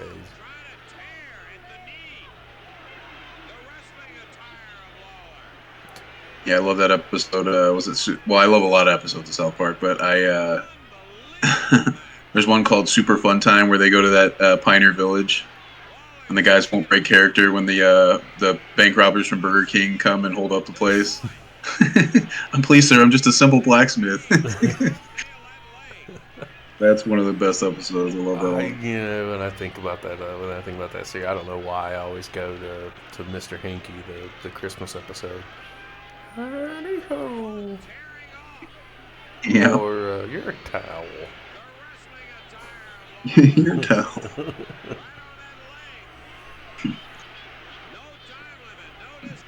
Look, he's going for the spinning toe hold. He's got it. And that's the one he was weakening up with that chair. He's got Lawler in a rough spot here.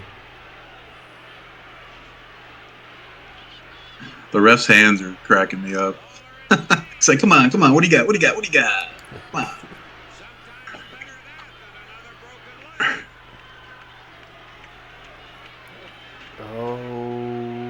Oh, Lawler broke it with one right hand.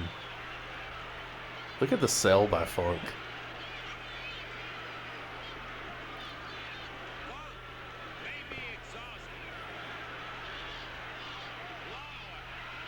Jimmy not missing a beat, man. Wow. He really got the chair over the top rope, though. That was great. Oh. Oh, the ref fell. That's unfortunate. Oh. He missed, and Lawler's going to come back now. Oh, it's payback time with the chair. Ooh. I don't see the referee trying to get it out of Lawler's hands. I think all these matches are just naturally no DQ at this point. Like, just everything. I'm telling you, man, this is ECW before there was ECW.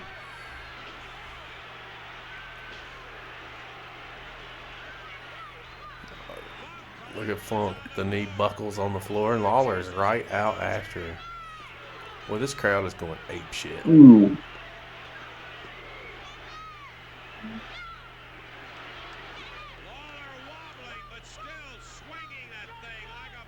Yeah, when they told Terry he'd be going through the velvet rope before the match, he didn't think it was like this.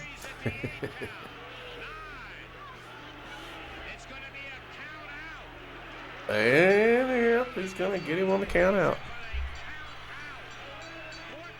Look for Jerry Lawler versus Jesse Ventura.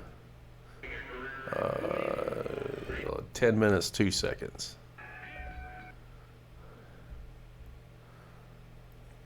I've got it paused. 2 seconds. We've got a 13-13.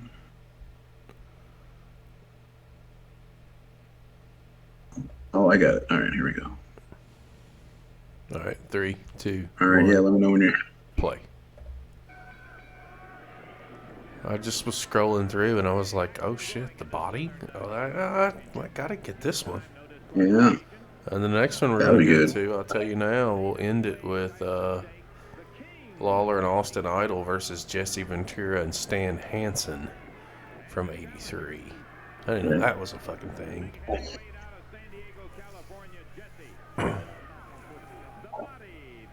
All right. All right, It's not your eyes, folks. That is the former governor of Minnesota there.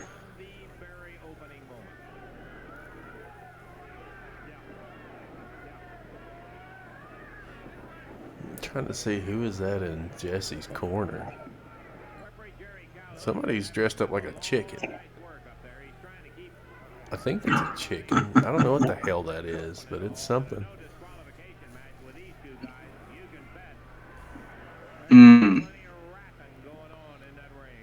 Short right to the body's base.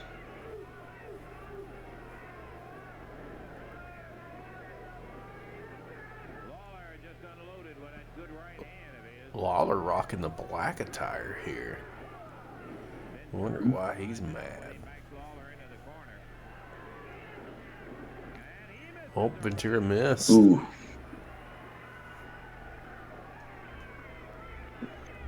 Lawler trying to use his quickness. Get under those hands for counters.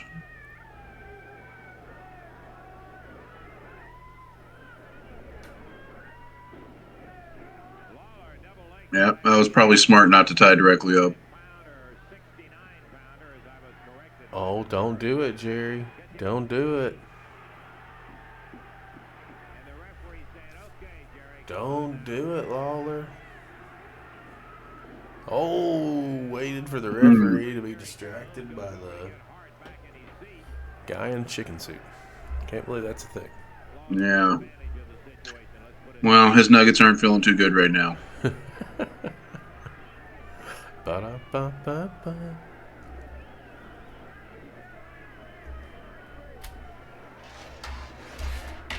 Oh, let's pick that up in a minute.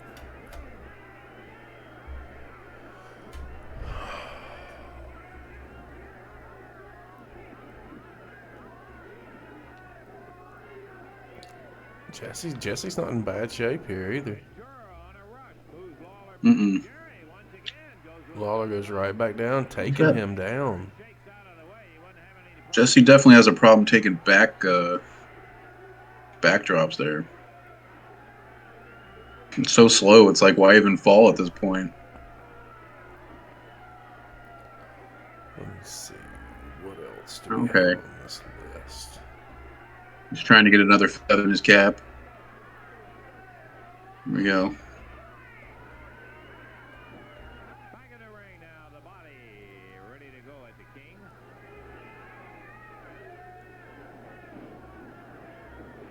All right, we got a tie up. Of course, Ventura much bigger and stronger. Pushes Lawler. Clear eye poke. And a rope run. High rake.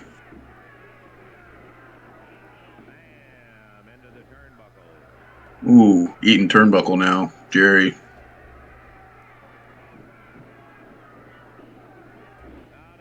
we didn't think for a minute, despite the early success of the King, that The ref warning Jesse about the red tights. Don't blame him. Can't blame him. That's pretty much a blatant joke. No fucks. I wonder if Jesse had broken his. I wonder if he had broken his lower back or something, because he looks super stiff anytime he tries to use his lower back. He was a SEAL, brother. Like, there's no telling. Like, real life shit. Yeah. He probably has jacked his back up. I'm debating now on what we're going to close with. I have found Randy Savage versus Lawler from 1985. Those are good. I got Lawler versus Rick Martel, 1985.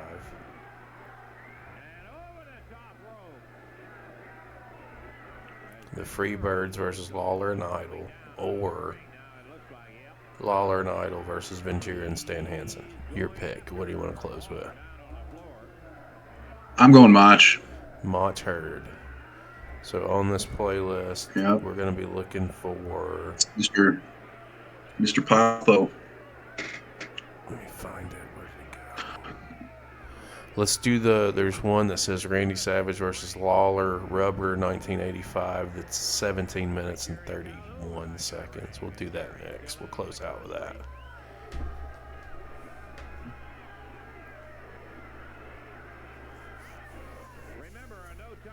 On the outside here, Ventura getting pushed out of the way by the ref. Stopping the count, making them start over. He's got to watch out there for Colonel Sanders. I mean, I'm guessing. I don't know. I'm watching Ventura now a little bit more closely because you mentioned you point out his back and how stiff he looks. And yeah, I can see it. Well, this was 83, so yeah.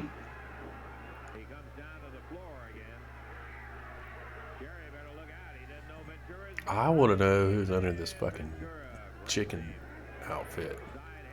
I bet it's fucking Jimmy Hart. Which coincidentally, he went by the name the Colonel in Memphis. So it is Hart. And that is going to be a little bit more ironic and a little bit more funny.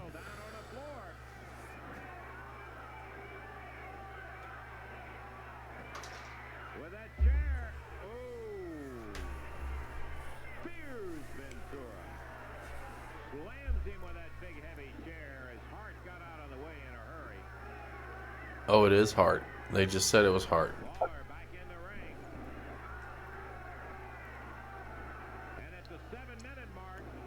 Oh, it was part of a bet.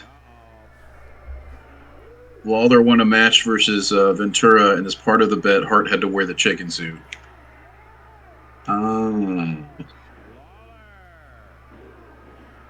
All those big right hands spinning Jesse all the way around.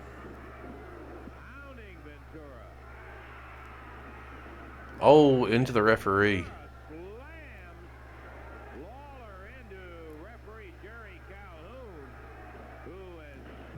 Oh, we missed that elbow drop. Come on, Jerry. Jerry Calhoun. I'm going to need for you to disqualify Lawler because he hit you. Oh, that was just a way for him to get to the pile driver, which is illegal at this point. Got him. Oh.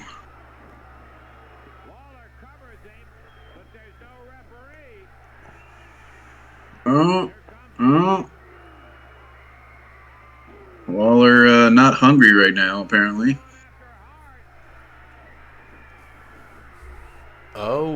Oh. Get the move out of the way cliche. Got another cover. Referee still down. 1, 2, 3, 4. Keep counting.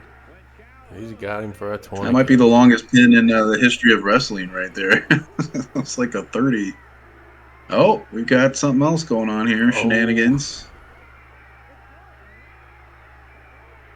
Body's got something. For a man who was just knocked out for 20 seconds, he recovered pretty quickly. Oh, Jimmy's helping the ref up just to be a nice guy.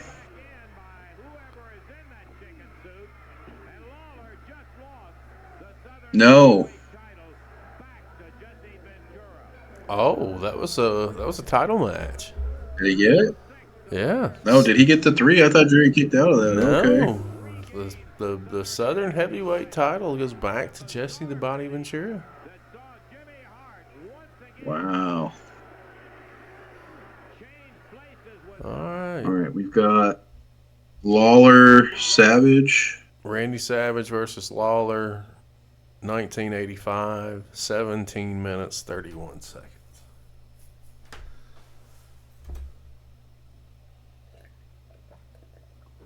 Oh. 17 minutes and 30 seconds.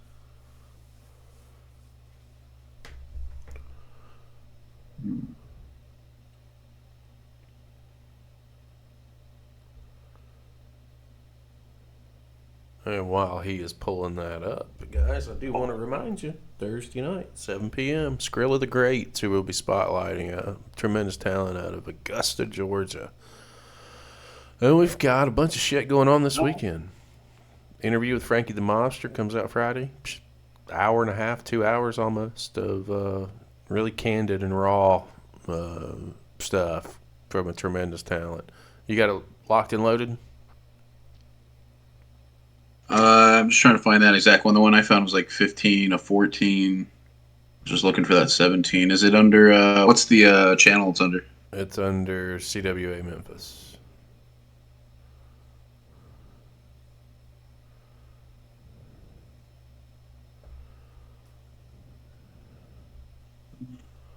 Right there. That's 15, 1731. I got it. All right, 1985. I was just about to Okay, send here you we the go. link. All right. In 3, 2, 1, play.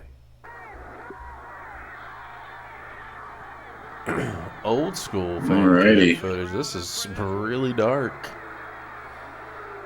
Yeah. Crowd, Mid-South Coliseum, Memphis, Tennessee. It's right before Savage's run would start here. Yeah, this is one of his last little deals. Is stationed not in the ring, but on the outside of the ring.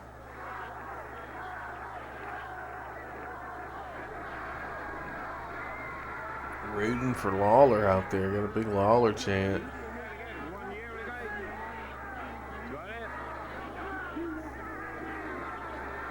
Randy Savage over making comments. Let's say what they want about Randy, but he's one of the best ever, man. Put him out of wrestling. Just raw athletic ability. His mic work, obviously, coming up with that voice and all that stuff. I mean, Climb in the ring again. He's tremendous. watching him growing up. Made himself scarce at Jerry. That feud between him and Jake the Snake, that almost never happened because Warrior was supposed to be in that spot and then bitched out, so they had to go to that. Thank God.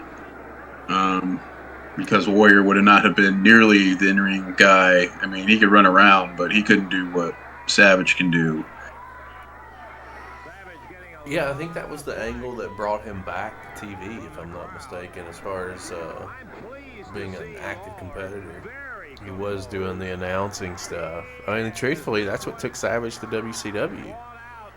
He didn't want to be an announcer, and Vince was going younger at that point in time. He still wanted to be in there competing, and went and accomplished more in WCW and added to his lengthy resume. Yeah. I think he's one that goes down as one of the greats. He's definitely in that upper echelon for like our spotlights and stuff like that. Like we have a handful Yeah. of talents that we save for the milestone stuff that we just keep, on the background. Savage is one of those. Hogan is one of those. We've done Flair. We've done Dusty. Taker is one of those. Shawn Michaels is one of those. Like all those, top tier guys. We already did one on Austin, which was a great show. I had fun with that one. Yeah. A lot of great guys.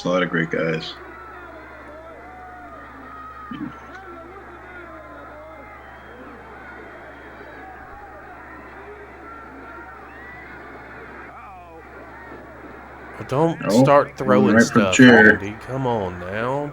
There's innocent people that are only protected by a rope. over the top rope.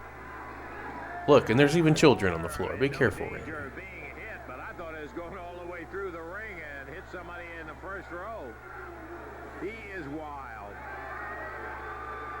Walking around holding his hand up. Lawler picks the chair up. Hands it to the referee.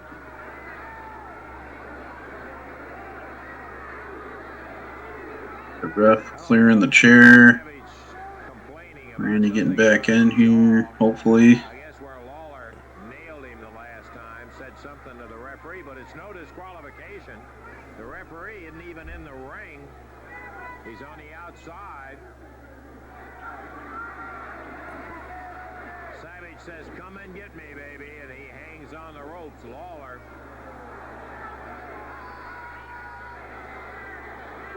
Randy's trying to lure him in here.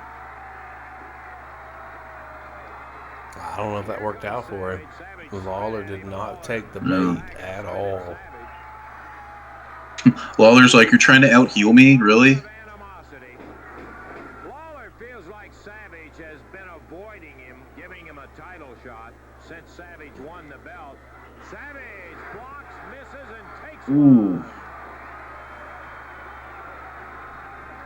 Ooh, the crowd loving the way it's going for Jerry thus far. Hey, well, yeah, Lance Russell, their crowd loving the way it's going for Jerry's because Jerry's biding his time. He's letting Savage do his bullshit. He's letting him bail out to the floor. He's not giving chase. He's just being patient. You're going to have to get in the ring. You're going to have to work me.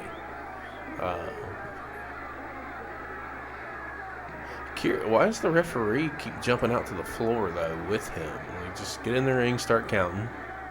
He's got 10 seconds. He doesn't get in the ring. Because he's a crazy man. He's probably not sure if he's really getting back in the ring. Savage was crazy, bro. Be like, just ring the fucking bell.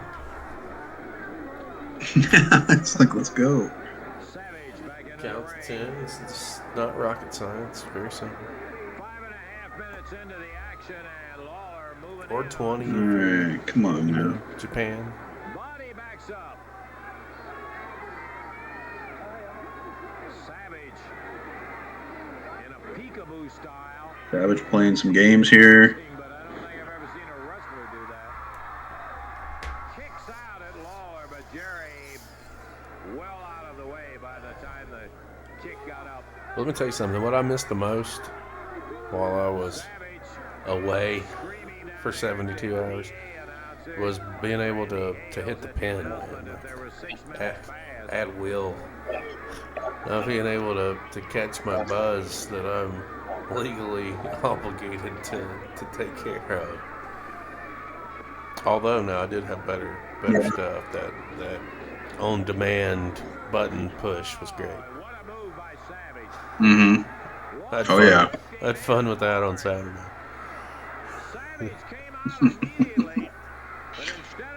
From the safety of the bed, folks. He was not driving. All right, No, you shouldn't either. John had called me, and I was like, I didn't answer. And it's like, I'm just calling to check in on you, but I'm fucked up from the floor up. I can't even hold a conversation right now. Well, let me tell you, that's just a kind of a brawl this is going to be. Savage stumbling to the apron. Lawler taking another shot at him. Lawler just buried his fist into Savage's face.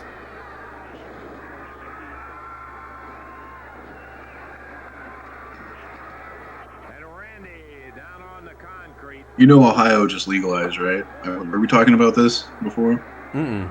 Anyway, when I first got to Ohio, like, I came out here to see my parents, like, well, I'm not in Ohio right now, but I came out there, which is the next day over from where I'm at right now, to see my parents and help them out and stuff. And so I go, and they're about to have that election where they just legalize as of December 7th, which is ironically my birthday, which I was like really happy about. I was like, wow, that's a great sign, right? Because I just came from Cali where you can smoke weed like a cigarette and nobody cares. Yep. And, because that's the way it should be. And actually, it shouldn't be because cigarettes should probably not be there, to be honest. But if you're going to pick one. But anyway, so we're doing that. And there's this congressman on TV running these commercials at my parents' house, right? I'm watching TV and there's this commercial on with this congressman. I can't remember his name, or councilman. And he's going, we can't legalize marijuana because the homicide rate on the highways will triple if we legalize. I was like, what kind of pharmaceutical shenanigal bullshit is this guy peddling? Like, what are you talking about, bro? There's no fucking statistic anywhere that says any shit like that. You got paid by straight pharma to say that. Sometimes they don't think before. This is crazy. I'm like, is this 1939? Like, what are we doing? In a state, by the way, Chris, in a state in Ohio, I don't know if it's like this in Florida. I've been in Florida, but I don't remember. But in a state in Ohio that has drive-through liquor stores all over the place. I'm like, what message are we sending here? Like, what are we doing? It's always been my argument with it. Well, I mean, if that's the case, then why is alcohol legal? Why are we not in Prohibition days? and things change. You Everything's drive through to get it? What? triple. It's going to triple the numbers, guys.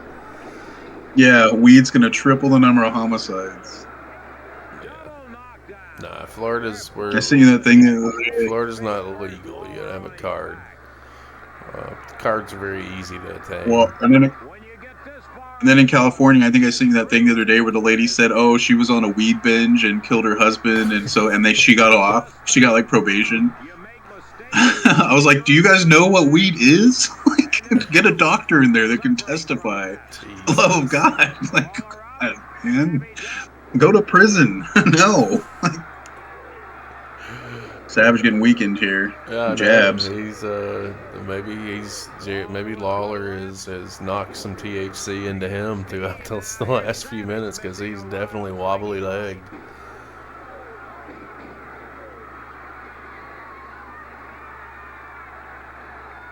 Well, you know my running joke with Brutus Beefcake while he was in the business as long as he was is he was always holding Hogan's stash. For sure. That's why he was For there. sure. He probably still is. I mean, at this point, I think Hogan can carry his own stash. It's not like he's working anywhere. Well, Have you ever been to the beach shop? Not the one in Clearwater. Is it in Clearwater? I've been to the one. That's a lie. I have been to the one in Clearwater. He had Hogan's Beach. Isn't it small? It's like tiny, isn't it? Yeah, it's not a big establishment at all. He had Hogan's Beach, which was a restaurant, which I think at Hogan's Beach shop, it's more bar food there. But he actually had a restaurant off of the Causeway, which is kind of going into Tampa, Clearwater area. That was a good play. Oh, Lawler just took that bump. That was good. I knew it wasn't going to last long, and I think it ran for 2 or 3 years. But the beach shops has stayed open. I mean, they're always kind of doing something there. I just think, I know he's Hulk Hogan, don't get me wrong, but I think it's astronomical to fucking try and get an autograph from him at one of those deals. It's ridiculous. Yeah. It's insane. I got one from Triple H at the Muscle and Fitness Expo in Vegas one year when I was like a teenager. And I saw him, and what was interesting about that is I was actually standing in line to get the tickets, which is by the we were at the MGM Grand, and it was by the ramp coming up from like arrivals of people that are arriving to the hotel from the airport, like getting shuttled in, right? Mm-hmm. And I look over and I'm talking to my friend, and like we played basketball at that time, like on a team, so we had like our basketball gear on because we were going to practice and then go to the Muscle and Fitness Expo later, and so we're sitting there in line looking like idiots, and I look over and there's this beautiful, beautiful woman in a pantsuit, and I'm like, and I told my friend, I'm like, man, that woman she's so beautiful. Like, I just can't, like, that's crazy. I've never seen anybody that looks like that, like her before. And he looks over and he goes, Ben, and I went, what? He goes, that's Stephanie McMahon. And I was like, what? And I looked back at her and I was like, oh shit. And then I looked down, and now there's a guy that walked out that's holding her hand, and it's Triple H, like long-haired, mean mustache Triple H, mm-hmm. And he is looking like right at me. He's looking right at me, and I'm like, oh shit. And I was like, let me know if he heads this way with a sledgehammer. Like, he didn't, but then later on I got an autograph from him in line at the expo, and I got a picture. I was shaking his hand. I got my brother's name, which is Austin, and I got that on the signature for him, but he still has that somewhere. But I was like, damn, man, I could have gotten wrecked by Triple H for checking out Stephanie right there. She was fine though. She was real fine. I was like, dang. Oh man, that's a true story. My experiences with Triple H have never been pleasant. And then that bad.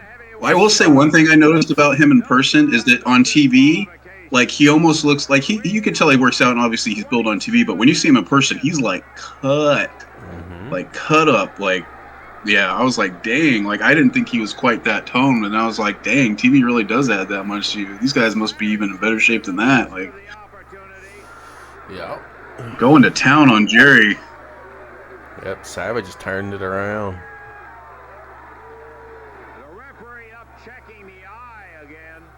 You better watch out, Lawler. They're known to stop for blood. I think under normal circumstances, he would have stopped this bout. Well, Lance Russell just called it too. Under normal circumstances, I think he would have stopped this. There's some mean rights by Mach. Mach is not playing right now. He's ambidextrous too. Uh-oh. I think Lawler might... Oh no, he's just rocking Lawler. Crazy to see a ref just allow it. Like, wow. I think there's no DQ. Go figure, right? Yeah, no, I get it. It seems to be the trend There you of what we've seen so far from some of these classic Lawler matches. Oh, he stopped it. Called it.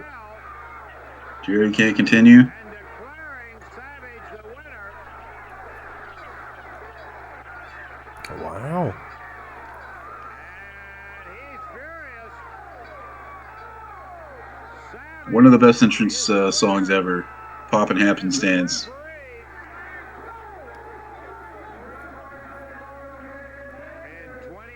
I can remember, and I know we probably weren't the only class that did this. It was, obviously, it's the graduation theme song. I didn't do this, but one of my buddies did. When he got up to get his diploma, he did the full Macho twirl of the finger and spin, hand up on his waist. It was fucking hilarious. And then he got done, he flipped his thing over, his tassel over. Oh, yeah. And just walked off. It was great. Well, that's funny because his brother was, what was it, The Graduate or whatever? In WWE? Fuck, the Genius. The Genius, right. There you go. We're sorry for the technical difficulties. I bet Lawler's sorry right now, too. Well, I mean, I don't really see technical difficulties here. I see the same shit that I saw throughout the whole match. Yeah. At least they acknowledged it, Roman Reigns would be happy. Wow. Oh, he's getting the Hulk up now. Oh, there goes the strap. There goes the elbow pad. I think Savage is in for it now. He is out on his feet and oblivious to pain, Lawler is. Rapid fire punches. Lawler feels like he got screwed. Must be right before he met Elizabeth at, what was she, like a waitress? Or I forget where he met her at. I'm not sure the story on that. Something like that. He met her, she was not a flight attendant, but she was something like that. And he saw her and was like, that's the most beautiful woman I've ever seen. And all. Wait, wow. What just happened here? I thought that the referee stopped the match.